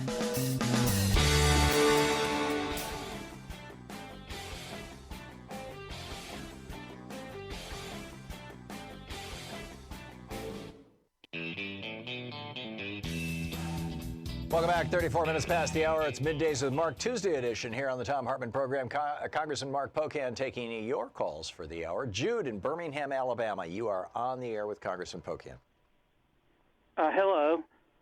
I was just wondering if the Congress could issue some kind of official reprimand against the president and his press secretary for their blatant lying they've been doing. There are, I guess, a lot of different tools we can do, but in this case, you're not going to see this Congress, especially on the way out, do much of anything. And I think our focus going into the next Congress is going to be trying to do the 2 years' worth of oversight and lack of policy ideas put forward. So, I think this White House clearly, it was at 6,000 lies, I think, according to the Washington Post, and they had to add a new category of Pinocchio for him. I think, that should be enough of a rebuke, but it doesn't seem like this president minds that. I think what we really need to do is just have the hearings and get the information out to the public, so it's not just certain people who have this information. Let's make sure everyone knows what this president and this administration is about, and I think we'll be better off. Cody in Davenport, Iowa, you're on the air with Congressman Pocan. Hi, I just had a question about what the congressman thought as far as prospects for the Equality Act passing in the next Congress. Yeah, great question, Cody. So the Equality Act, just so everyone knows, is basically everything, and everything said a little bit loosely, but most of the comprehensive non-discrimination for LGBT community that you could have since you have marriage equality. It's everything else, right? Because you can get married on a Saturday and in the majority of states on a Monday get fired from your job or lose your housing because of discrimination against LGBT individuals. The Equality Act deals with that and many other aspects of the law. I think all but 2 Democrats in the House, current House makeup, are sponsors of the bill, so I think there's an excellent chance it'll pass the House. And I would even think a good chance it'll pass in the Senate. I think that, there's enough reasonable folks that we can work on an issue like this that we could try to move it forward. So I think that's where our hurdle could possibly be, is in the Senate. But in the House, I am quite sure that Nancy Pelosi, as Speaker, will take that bill up, and we will have a strong bipartisan vote coming out of the House on it. George in Leesburg, Florida, you're on the air with Congressman Pocan. Hi, Congressman. I am a former Wisconsin resident and retired, moved to Florida. My concern is are the Democrats going to be able to do anything with the Ryan bill that cuts the power away from Tony Evers, the new Wisconsin governor? Yes, I'm sorry. It's okay, George. It's okay. Yeah. Thank you. So I don't know if it'll be the Democrats because of the gerrymandering. In the Assembly, for example, 54% of the people in the state voted for Democrats for the state Assembly, and they got 36% of the seats. So it's a pretty gerrymandered map, and it is going back to the Supreme Court right now. And it wasn't a Ryan bill, but Robin Vos, who's the Speaker, did it, not Paul Ryan. But nonetheless, they took away some of the powers of the governor as Scott Walker was leaving. Scott Walker, of course, signed it as he used some of special powers, which I thought was especially ironic. And I think the courts are going to be where we're going to be in the best place because some of the early voting provisions they did, for example, were barely changed from a different set, they had tried to do something similar and were ruled unconstitutional. So I think you're going to have some things happen in the courts. But the good news is in Wisconsin, every single state constitutional office up in November 6th went Democratic. And even the better news is Wisconsin, Michigan, and Pennsylvania, the three states that gave the White House to Donald Trump, on November 6th, all elected Democratic governors and U.S. senators. So we're on the right path, but, it is pretty outrageous that they would take away powers instead of accepting the will of the people. They'd rather try to take away powers and destroy democracy in its path. Powers that they enthusiastically used. Exactly. Yeah. Aaron in Henderson, Nevada, you're on the air with Congressman Pocan. Hello, Congressman. This is Aaron from Nevada. I just had a couple questions. One is the extinction of the human race with global warming and climate change that's coming up, and then how are we going to deal with climate change? And also money in politics, I believe, has a large role in policies getting passed and not passed. So I just wondered how you felt about those things. Sure. Hopefully I'll answer this, Aaron. I'm going to try to answer them this way about what we're going to do on climate change and then around money and politics. So climate change, I think one thing you've seen, an initiative that has been led by the Sunlight Foundation. Sunshine. I always say this wrong, Tom. I apologize. Yeah, me too. I'm giving the foundation the wrong name on it. There's too many things that start with sun. I think it's a Sunshine Foundation. But anyway, Alexandria Ocasio-Cortez has been leading on. Of course, she's not even in Congress yet, and she's leading on it. But there are now 38 people signed on to that. That's to ask for a select committee to make a high priority of climate change, trying to look at a 10-year, but more realistically, a time period specific that we're actually dealing with climate change. I think that's a really great start. The conversation now is happening like it hasn't happened for the last 6 years because Republicans haven't believed it. So I think you can look forward to something in various pieces of legislation moving forward, but maybe more importantly, this bigger, broader conversation through a select committee to have a conversation about what we specifically need to do and specifics on how to do job transition out of other older methods of energy, address all the different aspects, the human rights aspect and others around climate change. Second part, money in politics. First bill that's going to come out of Congress, H.R. 1, is going to be a bill that does campaign finance, electoral, and ethics reform. I think everyone will be happy. It's going to be a bill that hopefully we can get all the Democrats to support, but right now we've been drafting it. John Sarbanes has taken the lead on it. It's going to be a good, strong look at what we need to do, and I think it's a good way to show the path forward. So H.R. 1 will be the top priority that we're putting forward as Democrats in Congress. Charisse in Poulsbo, Washington. You're on the air with Congressman Pocan. Hi. So my first question is, I don't understand why big businesses and corporations or even medium-sized businesses wouldn't be the first people lobbying Congress for universal health care because they'd be able to take that expense off their balance sheet. Second, I want to say to the person who was trying to email Congress people and if they weren't in their district, what I do is just go online and I look for a big box store that I've shopped at anywhere and I put their address in as the person in the district. Email. Yeah, just to get in there. Anyway, that's my thing is the universal health care, and I don't understand why corporations aren't just lobbying hard for that. Yeah, Sharice, I hear you. First of all, I'm not going to condone your activity, but I do think you've got an end around the system. So hopefully people are hearing what you're saying on that. Second, specifically to healthcare and big business, and this is something I know we've had a conversation on this program about, the amount of healthcare going into an auto, and whether it's made in Michigan or across the waterway in Canada, is the healthcare is more than the price of steel going into a car. At least that was a stat that was true a couple of years back. That's pretty alarming. You'd think that they would see that as a benefit to be able to save that kind of money by having a system that would work. So I do agree. I think that's something that if every small business, the money we put towards healthcare, we're able to put back into the business, reinvest, hire more people, that would spur the economy. Also, I have talked to people who run who run insurance companies who've told me because of the cost and unpredictability of healthcare costs, especially pharmaceuticals, that it's not one of the more profitable areas. And even they see this is an area that might make more sense to do like Canada and Europe and other very civilized parts of the world who get that this is something their citizenry should have. So your point and that additional point are two very strong points we should be making when we talk about a Medicare for all or a single-payer system. Jane in Oak Park, Illinois. You're on the air with Congressman Pocan. Oh, hi, gentlemen. I want to thank you both. I consider you heroes. I cannot put into words how much I appreciate your work, both of you.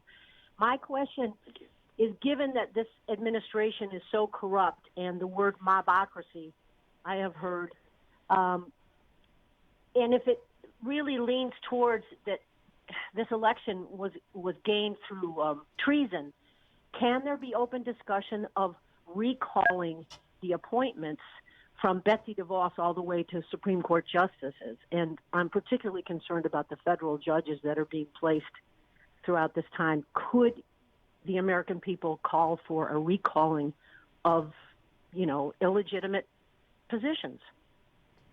Yeah, Gene, I don't know if we have a formal recall process for that, but my guess is that as the Mueller report is wrapping up, and it very clearly is, and we do more investigations, there are a number of tools that the president can do to try to delay whatever may be happening, and it may be more looking at him either not running or leaving office or being forced out of office that's going to affect things more than being able to go back after some of the decisions.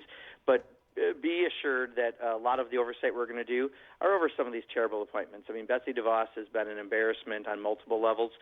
She will be coming before my subcommittee on appropriations, the Labor, Human Services, Education Subcommittee, I'm guessing a number of times, her and her department, in the coming year, and we'll get to the bottom of much of what they're doing. But I don't think there's specifically a recall process within the law, but I think we all can tell when the president starts calling people rats and, like you said, a mobocracy, it unfortunately is more and more true every day with this administration.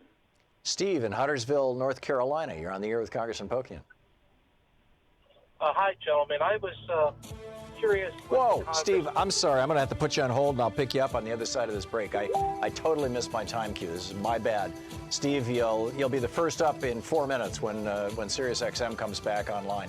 It is 45 minutes past. Oh, yeah, we're going to continue. Yeah, it's 45 minutes past the hour. We'll be right back with more of Congressman Mark Pocan taking your calls for the hour. Stick around. You're listening to Thom Hartmann. Visit ThomHartmann.com for audio and video archive. We'll be back with more of your calls for Congressman Pocan in just a moment. It's 45 minutes past the hour.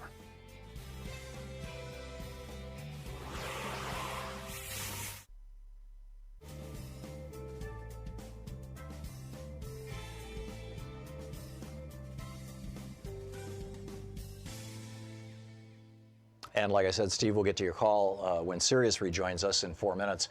Jerry watching us on Free Speech TV in Rochester, Washington. You're on the air with Congressman Pocan. Yeah, Congressman Pocan, I just had a question. It's kind of self-serving. But I have a pension, and I also get Social Security.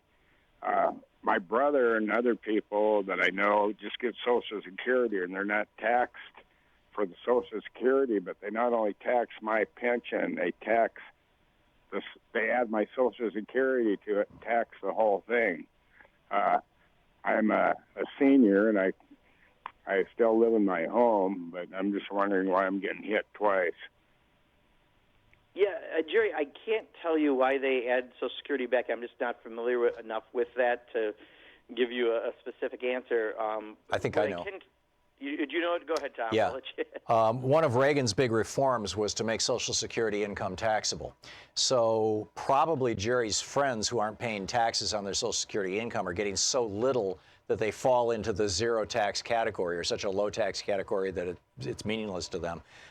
Whereas Jerry, because he's got a pension, which is also taxable, his income is high enough that he's starting to notice that he's paying taxes.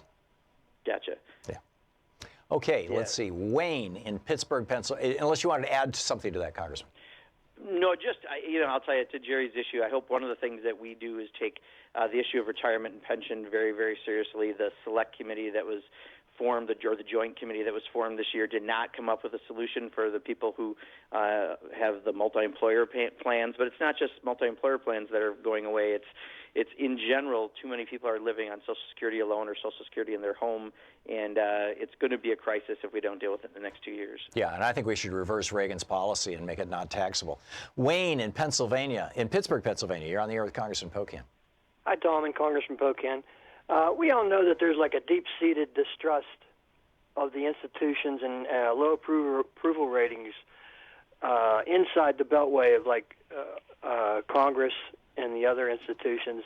And I have a suggestion to change that perception right off the bat, first week of January, that the Democrats are the new sheriff in town. For example, I suggest having like a congressional hearing or town hall meeting outside the beltway. Like for example, H.R. 1 dealing with congressional reform or voter election reform. Have like a prime time hearing town hall meeting in Georgia where we have election irregularities, and have it in prime time on the tube and on the internet where we can ask questions and have some education going on and allowing the people to know we're going the extra mile to accommodate. Wayne, I just have 30 seconds left. That's a great suggestion for political theater, Congressman. Yeah, and actually, Wayne, I think that's going to happen other than the prime time part. I can't control that, but we plan on going on the road and doing a lot of these hearings for lots of our committees. Republicans have been afraid to have town halls because people don't agree with them on the issues. We're the opposite. We want to go around and hear from people, and you'll see that happen with the new Congress. That's remarkable, and people will show up and they'll support you, and it'll make great political theater, make great television. That's marvelous. Hopefully, sir? Yes. Yes. Okay. Congressman Mark Pocan is taking your calls for the hour. It's coming up on 10 minutes before the hour. We'll be back with Steve's call from Charlotte right after this.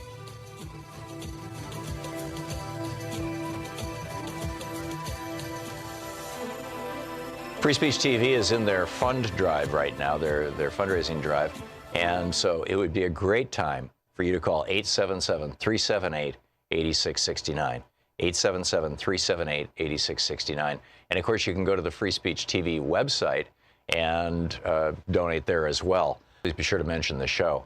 There are a lot of great goodies that Free Speech TV is offering right now as part of the funds drive. And in fact, there's quite a few. But the important thing is to call 877-378-8669. Here's some information on one of the things that you can get. With a $72 contribution, you get the new edition. We spent, Troy Miller and I spent a year and a half going through all the research and updating everything and getting this thing exactly right with all the new climate change information, the last hours of ancient sunlight. That's with a $72 contribution, autographed by the author. Want to connect with the show online? You can find the Thom Hartmann Program on Facebook, Twitter, and Instagram.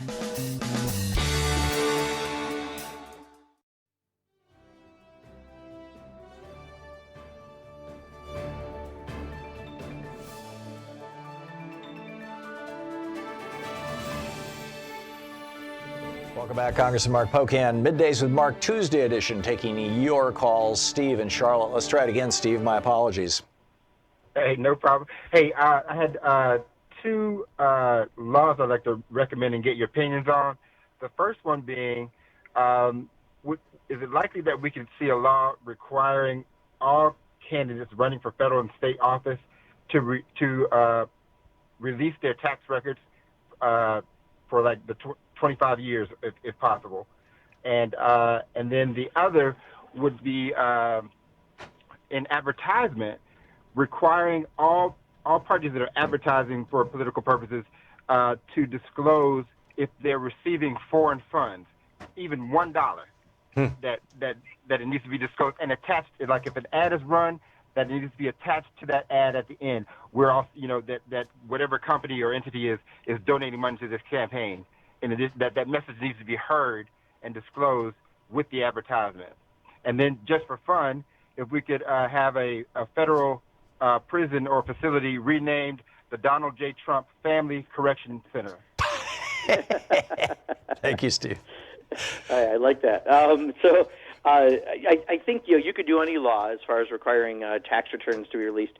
I do think 25 years, though, probably is difficult. If you think about your own ability to have 25 years with taxes, that may be a little bit much. But the fact that this president won't show them, again, tells us a lot. And I think through the hearing process, we'll get some of that information and be able to share it with the public. On the second part, that is one of the parts. There is some provisions around foreign donations to campaigns specifically. I think that is part of H.R. 1, plus there's other legislation also around that. So absolutely there will be some movement on that, whether it be disclosure on ads or really going after whether or not that money should be able to come into campaigns, period. I think you can look for that in the next Congress. And no chance for the Donald J. Trump and family memorial penitentiary? I think we're going to put that in the wishful thinking category. Okay. Paul at Arroyo Hondo, New Mexico. You're on the air with Congressman Pocan. Hey, Congressman, thanks so much for what you're doing here. Is there any plan to push back on the onerous legislation against our postal service? It seems like the Republicans can just, do these horrible things, and then there's no pushback. Yeah, Paul, great point. First of all, we've been fortunate, at least in the 6 years I've been there, especially when Darrell Issa was pushing this stuff to try to privatize the post office. Going back to the Bush days, there was a provision that many people know, you pre-fund your benefits for the Postal Service 75 years into the future. No other agency is required to do that. No business would do that, and yet they've been required to, which is why their numbers have been bad, and people have used that to try to justify privatizing the system. Fortunately, none of that legislation was able to move through because, let's face it, that is the Postal Service is one of the things people rely on the most and appreciate the service for. Now the question is, what can we do to make it even stronger? And I think we do have some necessary things we need to do, and hopefully in the next Congress we can take that on. And I would love to find a way to get rid of that 75-year pre-requirement. We would still have to get it through the Senate and the White House, but absolutely should be part of a conversation. Denise in Calumet, Michigan. You're on the air with Congressman Pocan. Hi, Congressman Pocan. Thanks, Tom, for taking my call. I don't think big corporations care if there's universal health care because, like in Michigan, they only give the Affordable Care Act to the people that are working for big corporations because they're making such small wages. The first thing they do is send them on Human Resources Day to learn how to get government benefits such as health care and food stamps and stuff just to survive. So I think, the people are the ones that really, really are pushing for it, and I don't think the corporations are going to help. But we need it. I think, Denise, what we've been arguing is businesses who pay for health insurance, which are many of the bigger businesses, if that comes off their bottom line, they would be better off with a single-payer system that would keep them more competitive. So we're not saying they're for the Affordable Care Act, per se. They might be for a single-payer or a Medicare for All system because currently many of those businesses pay for the health insurance. The type of businesses you're referring to are like the Walmarts of the world, right, where we know that they don't provide the benefits and that they help people figure out how to scam individual systems to get benefits. So even though they're working, we're subsidizing them through our tax dollars because that company isn't living up to what it needs to. So I think what we've been talking about when we talk about this is, Ford Motor Company, GM, others that provide health care as part of a benefits package, but wouldn't they be better off if that money didn't have to go there? Wouldn't that help stimulate their businesses even more? And that should be an argument towards moving towards a Medicare for All system. And with my apologies to our callers from Oregon, North Carolina, Florida, California, Minnesota, et cetera, we only have 40 seconds left and not enough time to put another call on. I'm curious your thoughts on what we should be doing as citizen activists in the next week until we hear from you again. The activity will all happen in the next few days. So follow it closely and contact your members of Congress because this is going to be where I think we will finish this week. And next week, I think many offices actually will be shut down, period. So you might have a little pause from the politics. Donald Trump will be golfing. But this week, the next few days, let's make sure we get a budget and don't shut down the government and make sure they don't pull any shenanigans in the last few days either. I'm curious in our last 6 seconds, do you have any favorites for the Democratic primary for president? Oh, my God. I feel like all these polls are so early and so meaningless because they're so early. I've tried not to spend too much time on it yet, Tom. Yeah, that makes sense. That makes perfect sense. Congressman, thanks so much for dropping by today. Absolutely. Thank you, Tom, as always. Great talking with you, and Merry Christmas to you and Phil. I hope you have a wonderful holiday season. You and Louise and all your listeners. Thanks, and we'll talk to you next week. Congressman Mark Pocan with us. His website, pocan.house.gov. You can tweet him at @RepMarkPocan. We'll be back.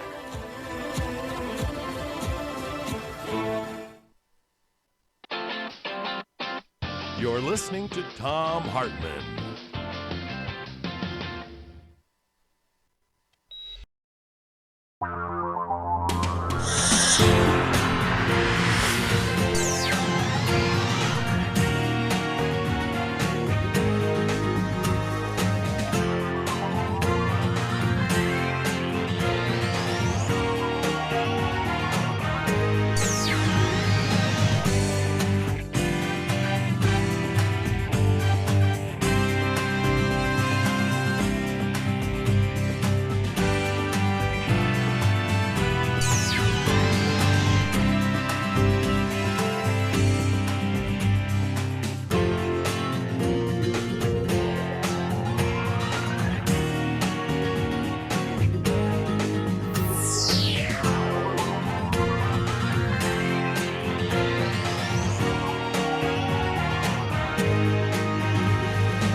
Free Speech TV is in their fund drive right now, their fundraising drive, and so it would be a great time for you to call 877-378-8669, 877-378-8669.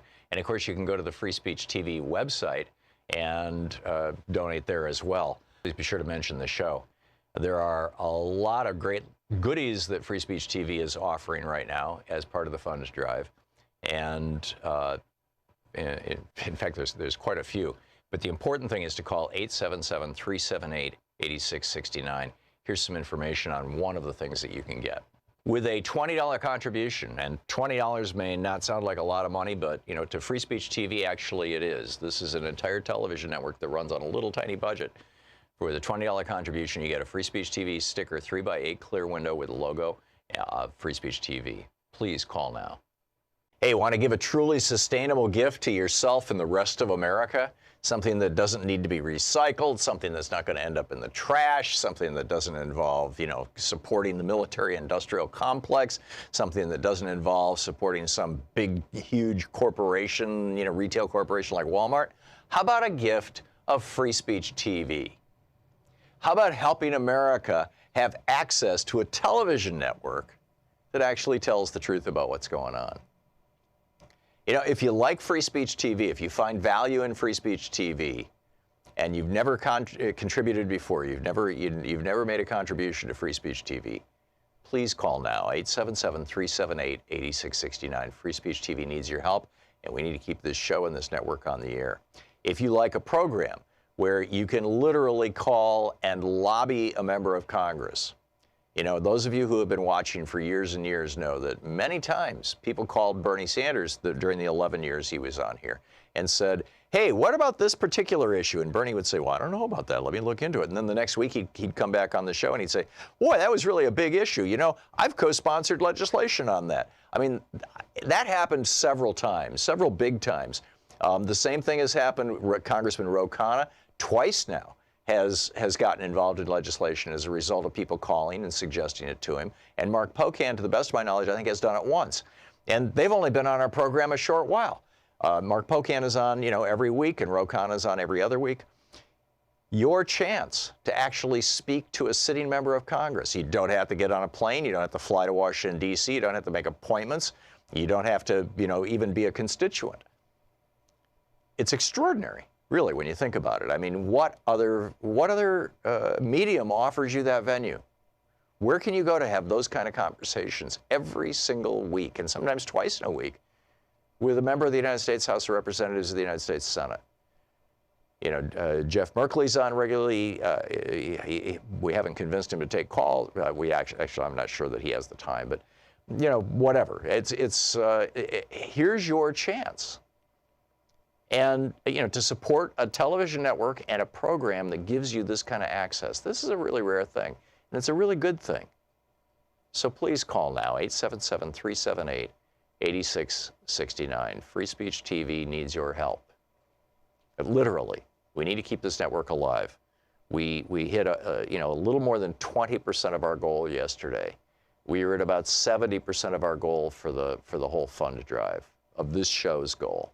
So please, we've got 3 days left, well, 4 if you include today, in this fund drive this year, this membership drive. Time is getting short. Your contribution is tax deductible. There's all kinds of goodies you get for contributing, but more importantly, you get to keep watching Free Speech TV. And hopefully in February, we're going to be bringing a couple of new shows on that if they happen, it's going to be really cool. It's going to be really cool. You're going to be very, very happy about this. It's only going to happen if you call now and make a contribution. 877-378-8669 or freespeech.org. With a $20 gift, Free Speech TV will send you a 3x8-inch clear window sticker with the logo that says Free Speech TV. With a $60 premium, you get a ceramic coffee mug that says Tag You're It on it and has my picture. With a $72 gift, you get the 2018 version of The Last Hours of Ancient Sunlight, the new updated edition of this book on climate, which makes a great gift, although it's getting a little late for gifts. You can always tell somebody that, put it on the card, hey, you've got a copy of Last Hours of Ancient Sunlight coming. With a $120 gift, Free Speech TV t-shirt and the sticker. With a $240 gift, Louise and I are putting together an NLP webinar. How do you know that you are loved? How do your family members and your loved ones know that you love them? How do you communicate that? And how do people communicate that effectively? We're going to talk about that. How can you activate people? How do you motivate people? How can you cause people to go, whoa, yeah, I really should do that, as the case may be. This is what NLP is all about. It's about learning how to communicate well in personal relationships, in family situations, in political situations, on the job, in public, in your writing, in your blogging on Facebook. You're gonna get tools that are gonna make you a much more effective communicator in this $240 webinar that we're putting together. With a $360 gift, you get the 5-book special, Last Hours of Ancient Sunlight, Unequal Protection, my book about the Supreme Court, the Thom Hartmann Reader, which is a combination of a whole bunch of my books, and Rebooting the American Dream, the book that Bernie liked so much, plus The Best Democracy Money Can Buy by Greg Palast. With a $480 gift, you get everything I've mentioned, the sticker, the coffee mug, the Last Hours of Ancient Sunlight, the t-shirt and logo, everything, I think, except the webinar is with a $480 gift. And with a $1,000 gift, meet and greet, come to Portland and hang out with us during the last hour of the show, and we'll go next door and have lunch, or down the street and have lunch, and it'll be a real nice time. The bottom line, though, is that Free Speech TV needs your help, and they need it right now. 877-378-8669. If you find value in this program and in this network, here's your opportunity to express that. Here's your vote. 877-378-8669. Thank you. Want to connect with the show online? You can find the Thom Hartmann Program on Facebook, Twitter, and Instagram.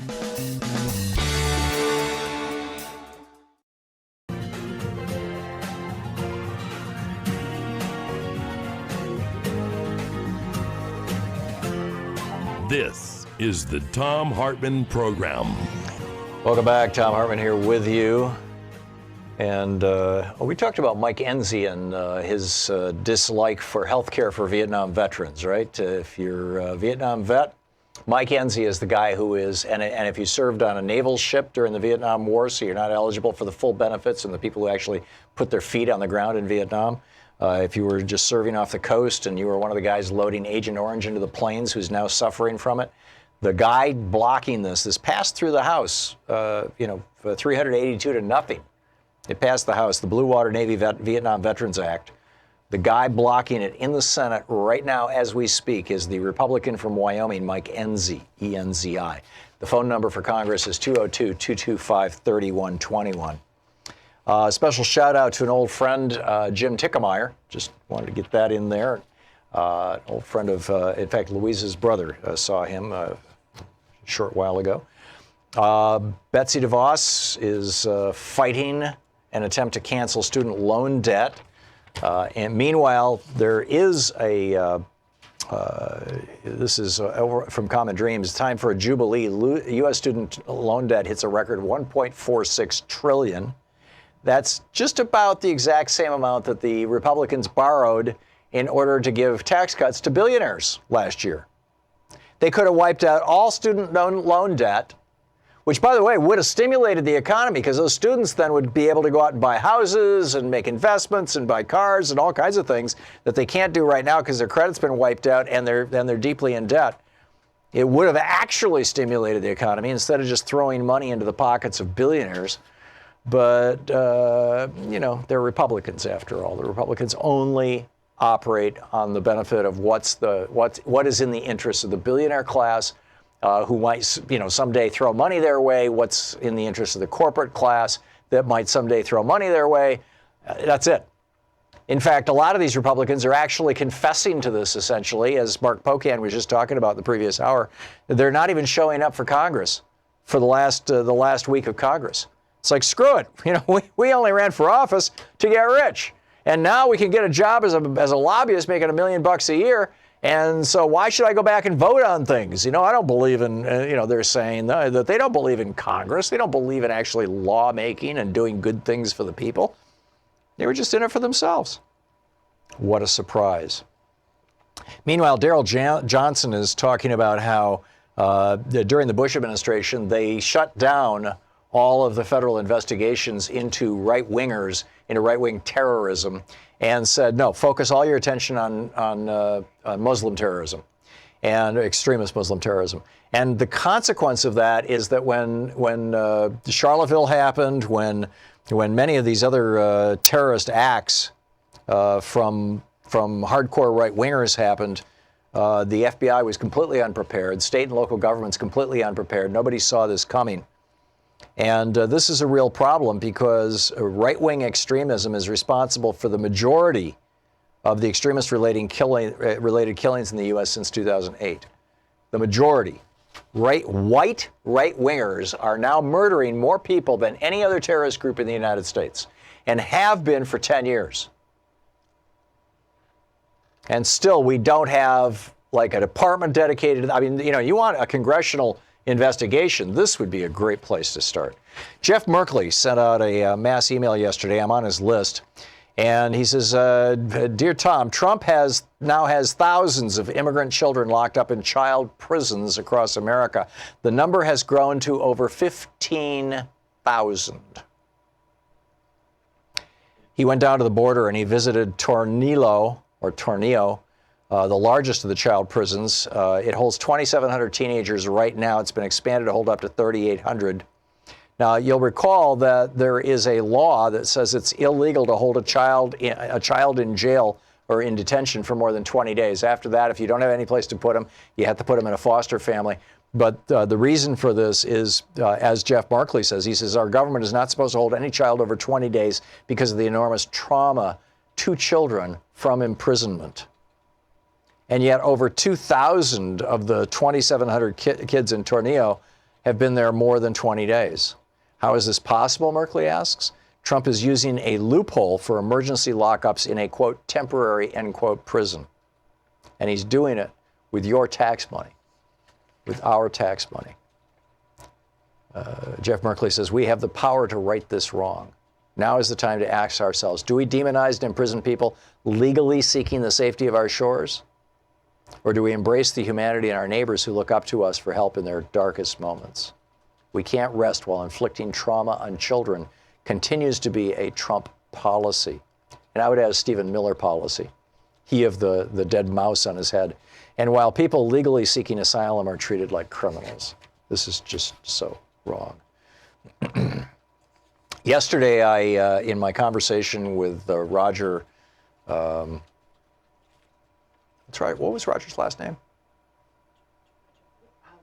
Wolfson, that's right, Roger Wolfson. Yesterday, my conversation with Roger Wolfson, who is helping progressive candidates learn how to run for office, how to tell their stories. We did a little role-playing thing where he, you know, I was pretending to be a candidate for office, he was pretending to be himself, and he was like, you know, why do you want to run for office? And I said, well, because I want to hold corporate criminals to account, and he was like, well, what does that mean? And I said, well, they've harmed a lot of, or why? And I said, well, they've harmed a lot of people. And he said, well, how have they harmed you? And I said, my father died of mesothelioma. It was from asbestos exposure. It's a horrible, horrible way to die. And I told a little bit of that story. Today, I see this story now. Johnson & Johnson knew for decades that asbestos lurked in its baby powder. And this starts with a woman, a 52-year-old woman, Darlene Coker, who had been running a massage school. And, a lot of massage therapists use baby powder. A lot of people don't like oils and creams on them. And so they use baby powder as kind of a lubricant when they're doing massage. And she had been doing that for years, 52 years old. She had 2 daughters. And she knew that her cancer, mesothelioma, arose in the delicate membrane surrounding her lungs and other organs. She knew it was as rare as it was deadly, a signature of exposure of asbestos. Fighting for every breath and in crippling pain, Coker hired Herschel Hobson, a personal injury lawyer. He honed in on a suspect, the Johnson's baby powder, that she had used on her infant children and sprinkled on herself all her life. J&J, Johnson & Johnson, has been compelled to share thousands of pages of company memos, internal reports, and other confidential documents with lawyers for some of the 11,700 people who are now claiming that Johnson & Johnson's talcum powder caused their mesothelioma. Maybe it's mesothelioma, I've heard it both ways. A Reuters examination of those documents shows that from at least 1971, these are the J&J internal documents, the internal corporate documents. From at least 1971 to the early 2000s, Johnson & Johnson's raw talc and finish powders sometimes tested positive for asbestos, and the company executives, mine managers, scientists, doctors, and lawyers fretted over the problem and how to address it while failing to disclose it to regulators or to the public. Johnson & Johnson stock is down 10%. I think they should shut the company down. Just shut them down. Kill them off. This company, if this behavior is correct, if a court determines that this company, and it certainly looks this way if you look at the internal documents, 1971, for God's sake, what is that, 50 years ago? They knew that their product had asbestos in it. You had 11,000 people who are claiming that they're dying now because of this product, and that doesn't count all the people who are already dead who we never heard from. You can kill a company. It was a routine thing up until the 1890s. States used to routinely shut down companies. Whatever state Johnson & Johnson is in, if they're found guilty of this, should cancel their corporate charter. They should get the corporate death penalty and blow away all their patents, blow away all their brands and trademarks, and let other people, ethical people, honest people, step in and step up and take over that marketplace. It's just that simple. Finally, the 2 stories that I wanted to share with you, and just the confluence of the 2. Jim Rittenberg is writing in the New York Times about how the most powerful publication in America might be the National Enquirer. It's such a powerful placement, said Regis Mayer, co-founder of Do It Outdoors. He said, everybody's got to go to the grocery store. So, the Enquirer spread false stories about Hillary Clinton, illnesses concealed, child prostitution, bribery, treason. Each cover trumpeting these tales was arguably more powerful than a tweet from an account with millions of followers. And, he says if they had only stuck to their original mission, digging up dirt on the rich and famous, even Trump, it would have been a tabloid story of a lifetime, what Trump was doing. But no. So anyhow, what Jim Rittenberg is saying, is that the impact of the National Enquirer was as great as the Russian trolls. Well, that means that the impact of the Russian trolls was pretty great too. That without one or the other or both, Donald Trump would not be sitting in the White House right now, which in my opinion, since these are both criminal activities, makes him an illegitimate president. That said, the story in the Washington Post that I see as the kind of bookend to this is pointing out in Taiwan that Taiwan just elected a new president, and that new president is friendly with China as opposed to the old president who was a nationalist, who wanted Taiwan to be an independent nation separate from China. And now we're finding that China had been doing to Taiwan the same thing that this Internet Research Bureau in Russia had been doing to the United States. Spreading these same kind of stories that the National Enquirer was spreading about Hillary Clinton. They were being echoed, or they were echoing. There's this circular echo chamber on the right here in the United States between Russian tweets and Facebook posts and National Enquirer stories. In Taiwan, it was the same thing, only it was China using social media products in Taiwan to crush the nationalist candidate and elevate let's just turn our country over to China candidate. This is turning into really serious stuff. This is the Thom Hartmann Program. There's a little more in the news. Well, actually, a lot more in the news we'll get to, but we'll pick up your phone calls, too, right after the break. It's 18 minutes past the hour.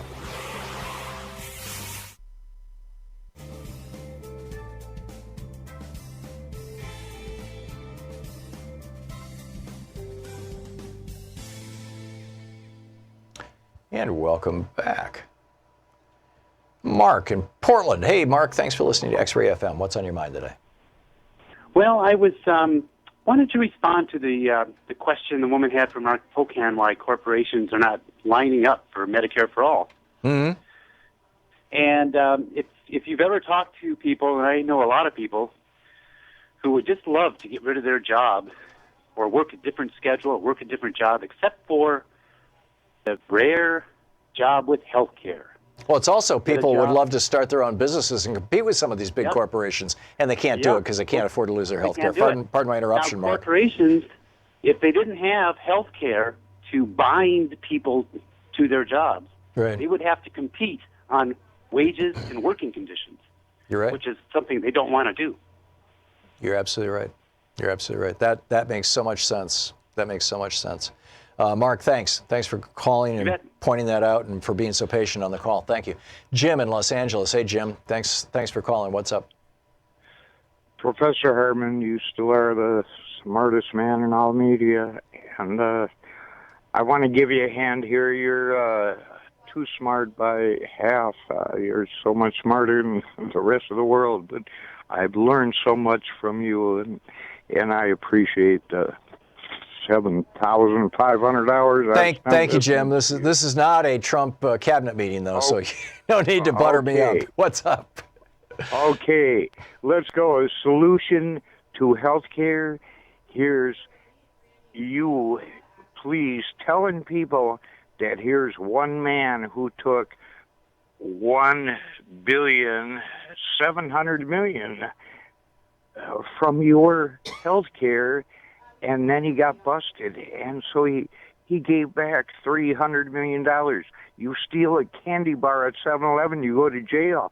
This guy stole $300 million from your health care. Yeah, you're talking about Dollar Bill McGuire, the former CEO of United Healthcare, who was replaced by Stephen J. Hemsley, who himself has taken over $1 billion. Correct, and that is the problem with our health care. You take that money, and even all the people who work for insurance companies, they go to work for the government now and get pensions and but it's simple, Tom. It's just greed. All the problems are just greed, and even the Republican congressmen and senators don't care if they lose because they know they can go hit the jackpot and go be a lobbyist. It's insane, Tom. It's painful. It's what's our country come to. You know, I'm a Michigander. I believe in the people, the power of the people, and we're losing it, Tom. And you're our last vestige of hope out there. And gosh darn it, throw some, talk me off the cliff, would you? Well, Jim, I've only got 5 seconds to do it, but I'm actually quite optimistic. I think we've got some good stuff coming down the road. We had a huge victory in the House of Representatives, damn near took the Senate. I think we're going to take the White House in 2020. We've got some wonderful candidates, and people are energized on the issues. So I'm actually very optimistic. Jim, thanks for the call and thanks for your kind words. This too shall pass, as Thomas Jefferson said. The age of the witches shall pass. No slur on witches. Thanks, Jim, for the call. We'll be right back.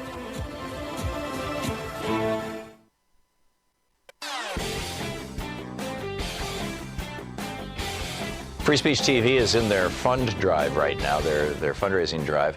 And so it would be a great time for you to call 877-378-8669. 877-378-8669. And of course, you can go to the Free Speech TV website and donate there as well. Please be sure to mention the show. There are a lot of great goodies that Free Speech TV is offering right now as part of the funds drive. And in fact, there's quite a few. But the important thing is to call 877-378-8669. Here's some information on one of the things that you can get.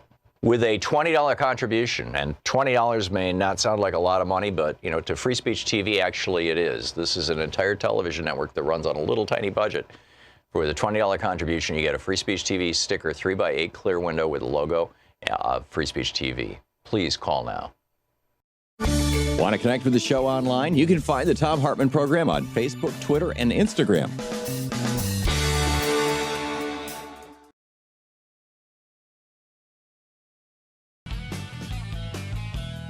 Welcome back. Let's pick up some of your phone calls here. Fernando in San Antonio, Texas. Hey, Fernando, what's up? Hey, good afternoon, Tom. It's great talking to you. Thank you. Just a little while ago, you talked about what Johnson & Johnson did and those horrendous things that they knowingly did for what, 40, 50 years. Well, or so it's And alleged right now. It hasn't been adjudicated, but yeah. Okay. Well, one point that you didn't make that I'm surprised you didn't. I thought corporations were people, and if a person had done this. I'm sorry. Keep going, Fernando. Well, if a person had done this, how quickly would that person have been arrested, investigated, and so on, and finally tried and charged and tried? Yeah, if I made a decision, let's say here in the studio there was a hot, high voltage wire that was running across the floor, and one of my employees tripped on it and electrocuted himself and died, and I said, well, gee, maybe that's a problem. But I don't think I'm going to do anything about it because, I want to keep on, running the business. And, then another employee trips over it, or, somebody comes in from outside to see the show and they trip on it and they get electrocuted. And I go, well, I don't think I'm going to do anything about it. I would be in prison so fast. I mean, that's called manslaughter, right? And when you know about it, it's called murder. And that's exactly what this company is accused of doing. Now, again, it hasn't been adjudicated in court of law, but Fernando, corporations are persons, not people. Person is a particular legal status. It means that they can sue and be sued, that they can be forced to pay taxes. That they have, and now the Supreme Court just, really in the last 40, 50, well, since 1977 or 78 in the Buckley versus First National Bank versus Frank Bellotti decision, the corporations have acquired the right of free speech. They have acquired the rights. This was in the 1886 Santa Clara County case, the rights of the 14th Amendment. Equal protection under the law. They've acquired, I'm forgetting the name of the Supreme Court decision now, but they've acquired Fifth Amendment rights against self-incrimination and against double jeopardy. None of these things were envisioned by the founders and framers. They're all bizarre. I completely agree with you. And while you can't put a corporation in jail, you can do two things. One, as I suggested earlier, you can dissolve the corporation. And two, if you do a good enough investigation, you can identify the individual human beings inside that corporation who made a decision that the profits were more important than the lives of the people who were going to die, and prosecute them for, at the very least, manslaughter for those people who died. What do you think, Fernando? I think we need to do that. It just floors me, like you said. This is just bizarre.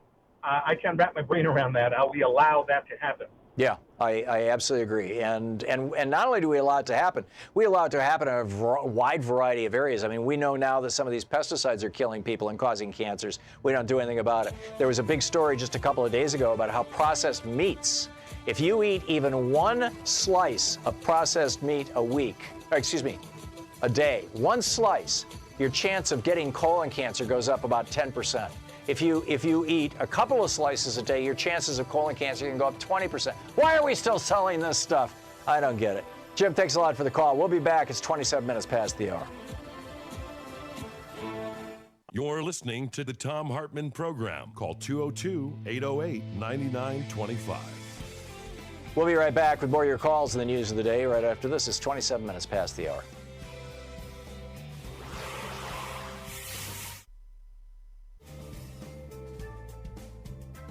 Hey, want to give a truly sustainable gift to yourself and the rest of America? Something that doesn't need to be recycled, something that's not going to end up in the trash, something that doesn't involve, supporting the military-industrial complex, something that doesn't involve supporting some big, huge corporation, retail corporation like Walmart. How about a gift of free speech TV? How about helping America have access to a television network that actually tells the truth about what's going on? If you like free speech TV, if you find value in free speech TV, and you've never contributed before, you've never made a contribution to free speech TV, please call now, 877-378-8669. Free Speech TV needs your help, and we need to keep this show and this network on the air. If you like a program where you can literally call and lobby a member of Congress, those of you who have been watching for years and years know that many times people called Bernie Sanders during the 11 years he was on here and said, hey, what about this particular issue? And Bernie would say, well, I don't know about that. Let me look into it. And then the next week he'd come back on the show and he'd say, boy, that was really a big issue. I've co-sponsored legislation on that. I mean, that happened several times, several big times. The same thing has happened. Congressman Ro Khanna twice now has gotten involved in legislation as a result of people calling and suggesting it to him. And Mark Pocan, to the best of my knowledge, I think has done it once. And they've only been on our program a short while. Mark Pocan is on, every week, and Ro Khanna is on every other week. Your chance to actually speak to a sitting member of Congress. You don't have to get on a plane. You don't have to fly to Washington, D.C. You don't have to make appointments. You don't have to, even be a constituent. It's extraordinary, really, when you think about it. I mean, what other medium offers you that venue? Where can you go to have those kind of conversations every single week, and sometimes twice in a week, with a member of the United States House of Representatives of the United States Senate? Jeff Merkley's on regularly. We haven't convinced him to take calls. Actually, I'm not sure that he has the time, but whatever. Here's your chance. We're best established. And, to support a television network and a program that gives you this kind of access, this is a really rare thing. And it's a really good thing. So please call now, 877-378-8669. Free Speech TV needs your help. Literally, we need to keep this network alive. We hit a little more than 20% of our goal yesterday. We are at about 70% of our goal for the whole fund drive of this show's goal. So please, we've got 3 days left, well, 4 if you include today, in this fund drive this year, this membership drive. Time is getting short. Your contribution is tax deductible. There's all kinds of goodies you get for contributing, but more importantly, you get to keep watching Free Speech TV. And hopefully in February, we're going to be bringing a couple of new shows on that if they happen, it's going to be really cool. It's going to be really cool. You're going to be very, very happy about this. It's only going to happen if you call now and make a contribution. 877-378-8669 or freespeech.org. With a $20 gift, Free Speech TV will send you a 3x8-inch clear window sticker with the logo that says Free Speech TV. With a $60 premium, you get a ceramic coffee mug that says Tag You're It on it and has my picture. With a $72 gift, you get the 2018 version of The Last Hours of Ancient Sunlight, the new updated edition of this book on climate, which makes a great gift, although it's getting a little late for gifts. You can always tell somebody that, put it on the card, hey, you've got a copy of Last Hours of Ancient Sunlight coming. With a $120 gift, Free Speech TV t-shirt and the sticker. With a $240 gift, Louise and I are putting together an NLP webinar. How do you know that you are loved? How do your family members and your loved ones know that you love them? How do you communicate that, and how do people communicate that effectively? We're going to talk about that. How can you activate people? How do you motivate people? How can you cause people to go, whoa, yeah, I really should do that, as the case may be. This is what NLPO is all about. It's about learning how to communicate well in personal relationships, in family situations, in political situations, on the job, in public, in your writing, in your blogging on Facebook. You're gonna get tools that are gonna make you a much more effective communicator in this $240 webinar that we're putting together. With a $360 gift, you get the 5-book special: Last Hours of Ancient Sunlight, Unequal Protection, my book about the Supreme Court, the Thom Hartmann Reader, which is a combination of a whole bunch of my books, and Rebooting the American Dream, the book that Bernie liked so much, plus The Best Democracy Money Can Buy by Greg Palast. With a $480 gift, you get everything I've mentioned: the sticker, the coffee mug, the Last Hours of Ancient Sunlight, the T-shirt and logo, everything, I think, except the webinar, is with a $480 gift. And with a $1,000 gift, meet and greet, come to Portland and hang out with us during the last hour of the show, and we'll go next door and have lunch, or down the street and have lunch, and it'll be a real nice time. The bottom line, though, is that Free Speech TV needs your help, and they need it right now. 877-378-8669. If you find value in this program and in this network, here's your opportunity to express that. Here's your vote. 877-378-8669. Thank you. Want to connect with the show online? You can find the Thom Hartmann Program on Facebook, Twitter, and Instagram.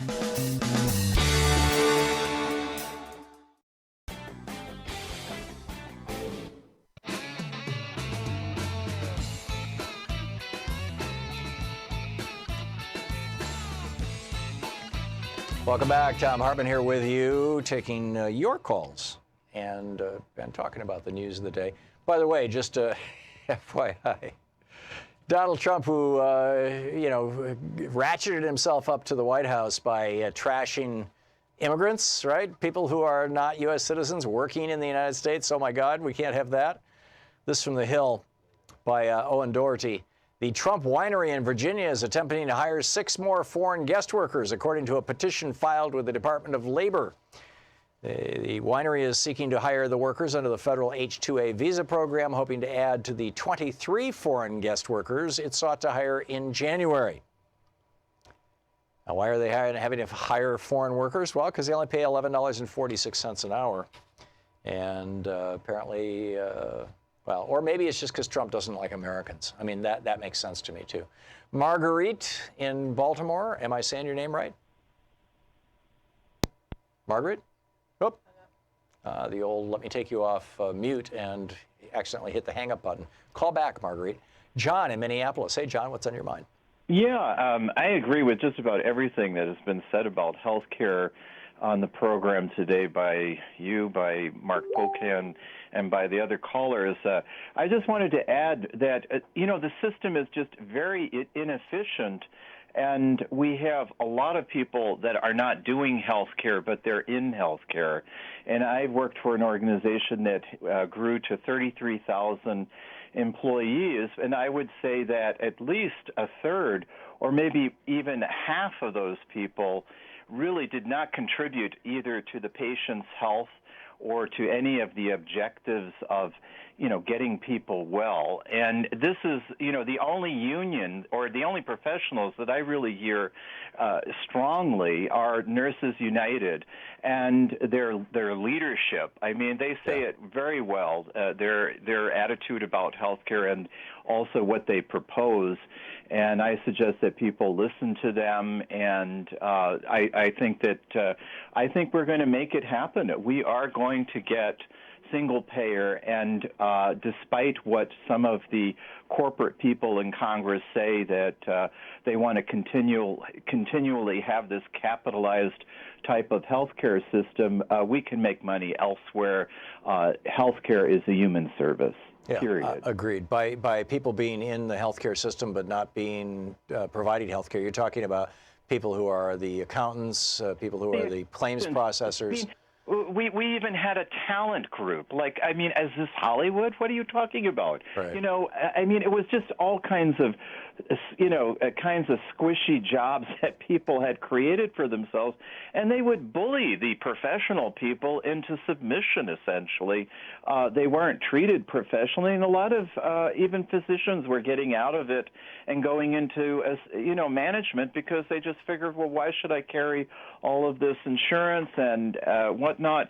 I mean, some of them should have gotten out of it because they're very mercenary, but on the other hand, the best and the brightest are being drained away from actually doing health care. And Nurses United realizes that very strongly. There are other physician groups, but among physicians, I would say it isn't as strong in introducing this kind of system because they are afraid for themselves that if they don't have a capitalized system, they're going to lose status. Yeah, I think you're absolutely right, John. And by the way, that siren song of money, that problem is not limited to the healthcare industry. You've got a lot of people who would make great college professors or great fill in the blanks who are going to work on Wall Street because the same kind of thing has happened. Mathematicians. The same kind of thing is happening with education. Absolutely, maybe even more so. Yeah, and it's all because of the cash. Because ever since Reagan came into office, we have defined the value of everything by its price. Exactly, and unfortunately, there are other things that are very, very important and very sensitive that we do in this society that you can't put that kind of price tag on, and yet we attempt to do that with everything. There's a price on everybody's head. Right, we monetize everything. It's nuts. Yep. John, thanks for the call. Well said. Norma in Montgomery, Alabama. Hey, Norma, what's up? Hi, Dr. Tom. Like you said, I think that what you said yesterday about the decision in Texas is correct because the ACA has 10 chapters, and you cannot make the entire thing illegal because you think, or unconstitutional because you think that one part of it is unconstitutional. And so this does have to go to the appeals court, and then it will wind up in the Supreme Court, and that's where our trouble begins. Are you an attorney, Norma?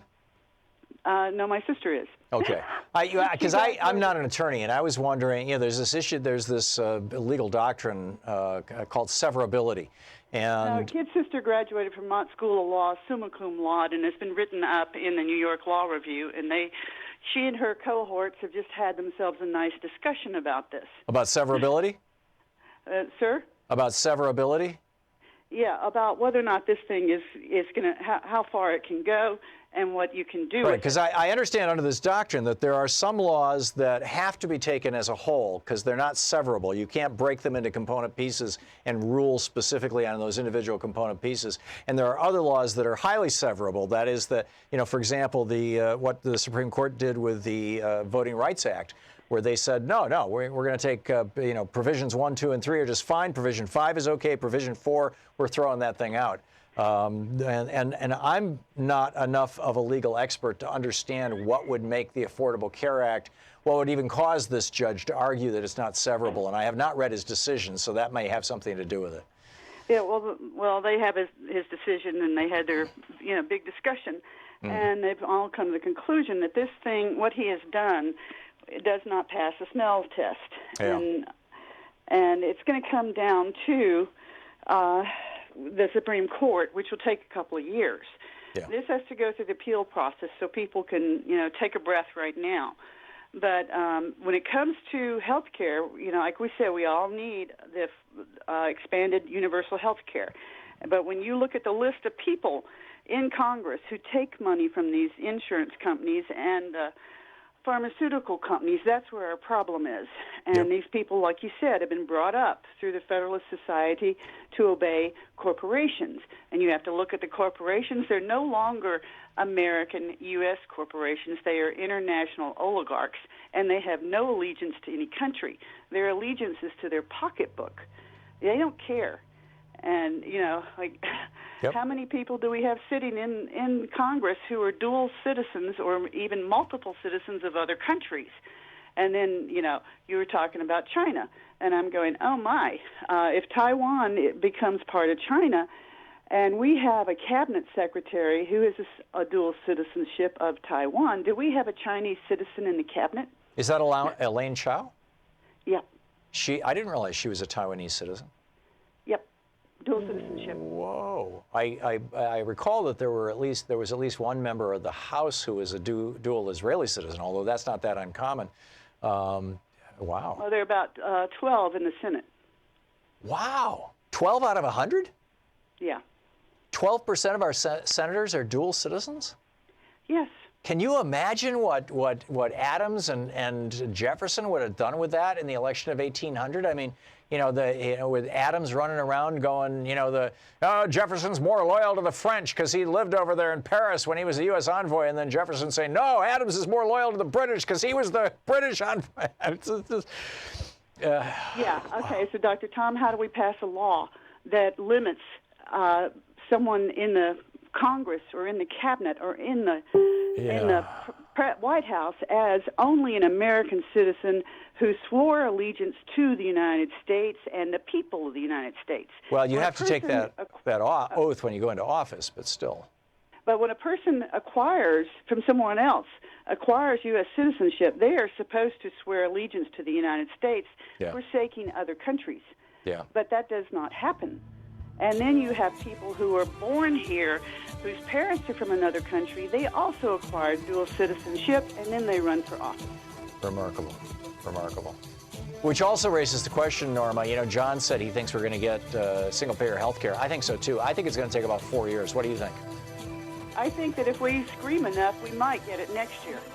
I don't think I'd get through the Senate or past Trump, but well, I think that the Senate's in trouble. Yeah, there you go. You're Thank you. listening to Thom Hartmann. Visit ThomHartmann.com for audio and video archives. Do you think we can get single-payer health care in the next 2 years?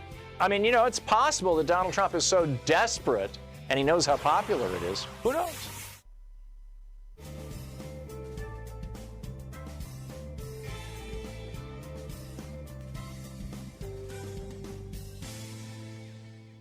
And welcome back, Lene in Santa Barbara, California. Hey, Lene, am I saying your name right?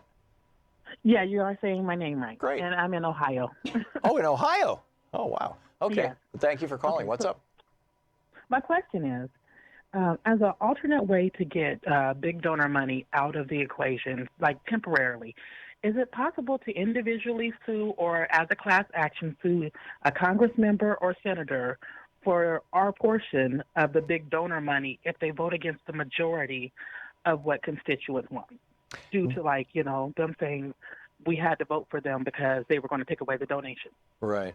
I get your logic, and in fact, following that logic, it would also make sense to charge them criminally with bribery.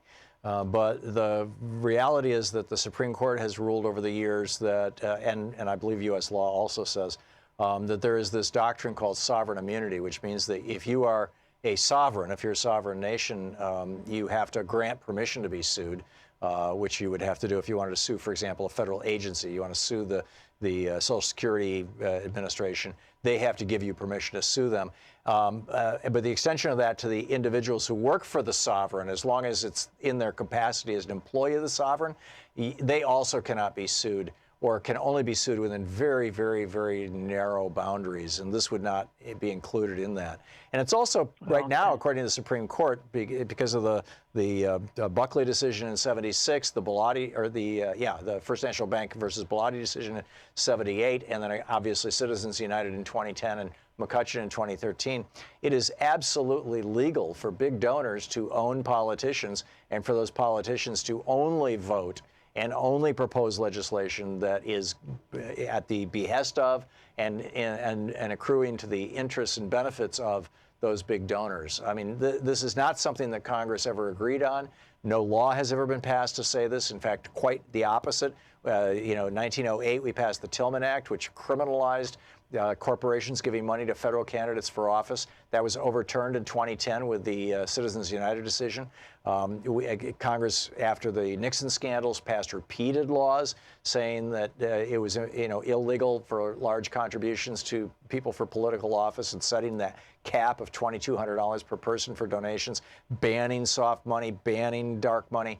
and the Supreme Court blew all that stuff up. So, Lene, really the challenge, the work that we have to do is to change the composition of the Supreme Court, and that's only done through owning or controlling the White House. What do you think? Sounds about right. I figured, I would ask because I'm just, I feel like we should be desperate to get this big money. We're all grasping at way. straws here. Yeah. So, okay. Well, thank you so much for your time. Yeah, thank you, Lene. It's nice to hear from you. I appreciate the call. This is a real issue, and in fact, it's one of the issues that I'm writing about right now. I'm working on this book on the Supreme Court that'll be out in about a year. And it's just like how the Supreme Court has corrupted American democracy ever since 1971 or 72 when Richard Nixon put Lewis Powell on the court. Just a few months after he wrote the Powell memo to the U.S. Chamber of Commerce suggesting that they should get together all the big corporations in America and all the billionaires and take over the political systems of the United States, take over our colleges and schools, take over our court systems, take over our channels of public discourse, take over the media.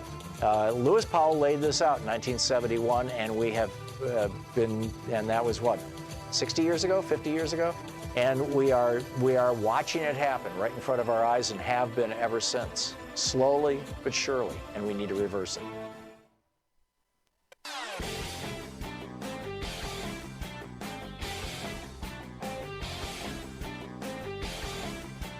Free Speech TV is in their fund drive right now, their fundraising drive, and so it would be a great time for you to call 877-378-8669. 877-378-8669. And of course, you can go to the Free Speech TV website and donate there as well. Please be sure to mention the show. There are a lot of great goodies that Free Speech TV is offering right now as part of the funds drive. And in fact, there's quite a few. But the important thing is to call 877-378-8669. Here's some information on one of the things that you can get. With a $20 contribution, and $20 may not sound like a lot of money, but to Free Speech TV, actually it is. This is an entire television network that runs on a little tiny budget. For the $20 contribution, you get a Free Speech TV sticker, 3x8 clear window with a logo of Free Speech TV. Please call now. Want to connect with the show online? You can find the Thom Hartmann Program on Facebook, Twitter, and Instagram.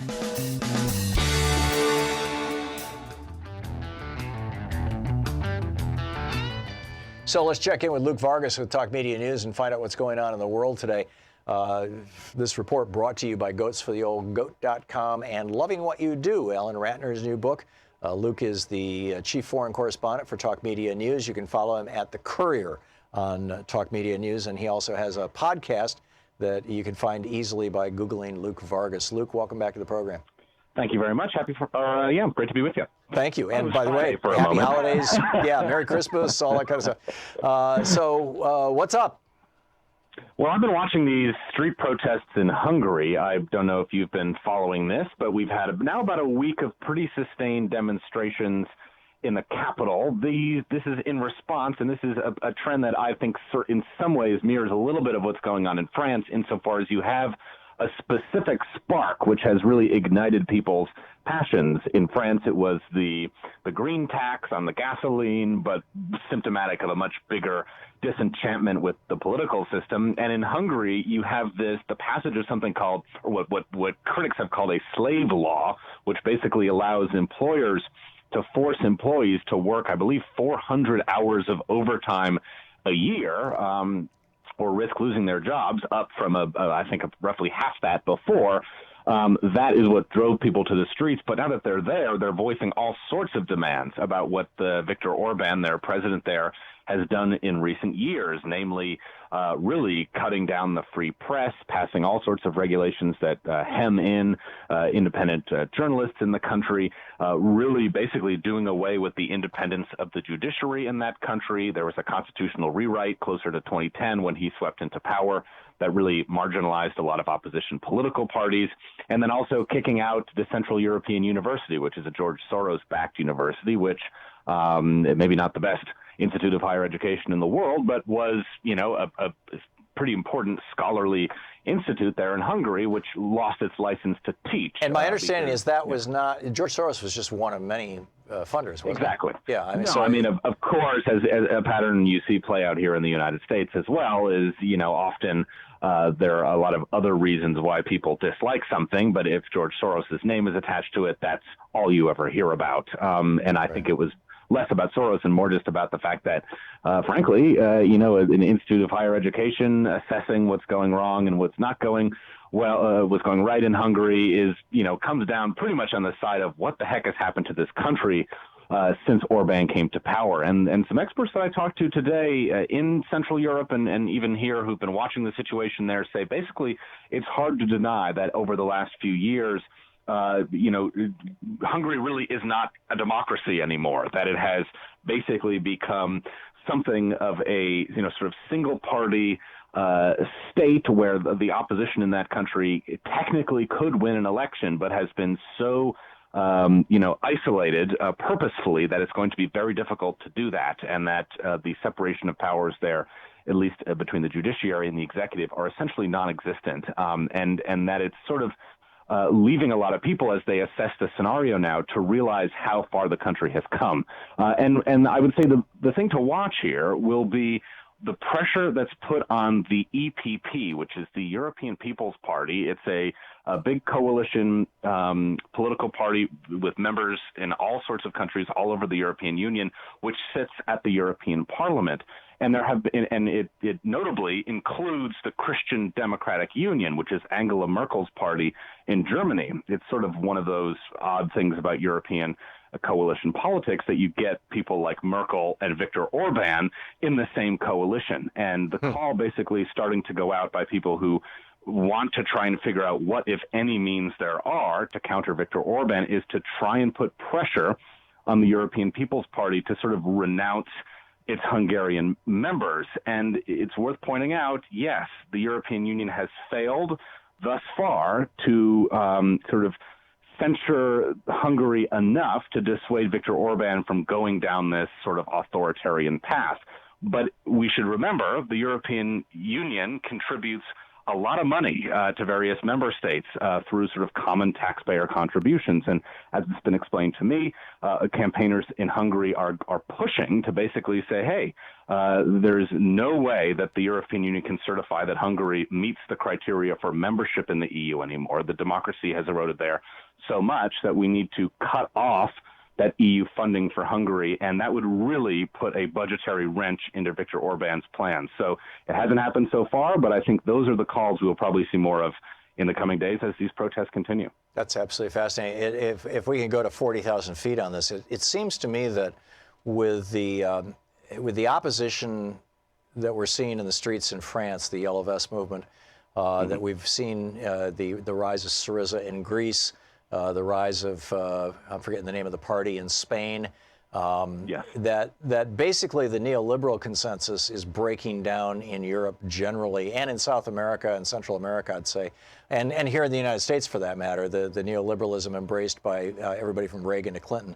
And people are wanting something that's more like the old Keynesian economics that dominated the world in the 50s, 60s, 70s, and early 80s.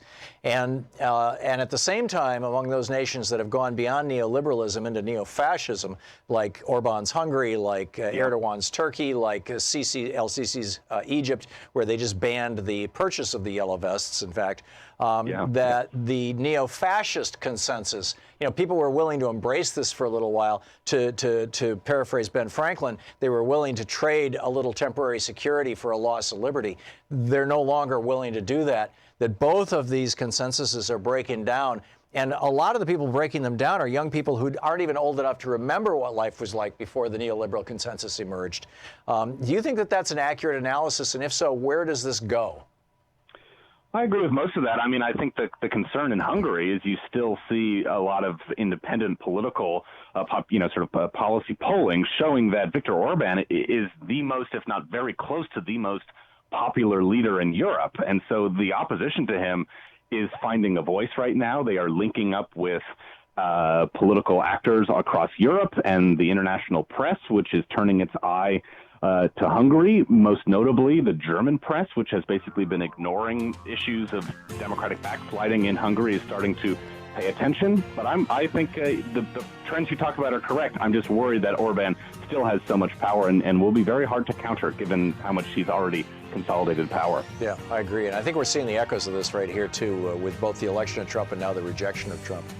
Luke Vargas, you can follow him on Twitter at The Courier and check out his podcast. Just Google Luke Vargas. Luke, thanks so much for being with us today. Thank you. Bye-bye. Great talking with you. Happy holidays. And thank you for being with us today. We will be back tomorrow, same time, same place, as we roll through this last week before the holidays. And in the meantime, don't forget, democracy is not a spectator sport. It requires you. Get out there, get active, tag, you're it. We'll see you tomorrow. You've been listening to Thom Hartmann. For audio and video archives, visit thomhartmann.com.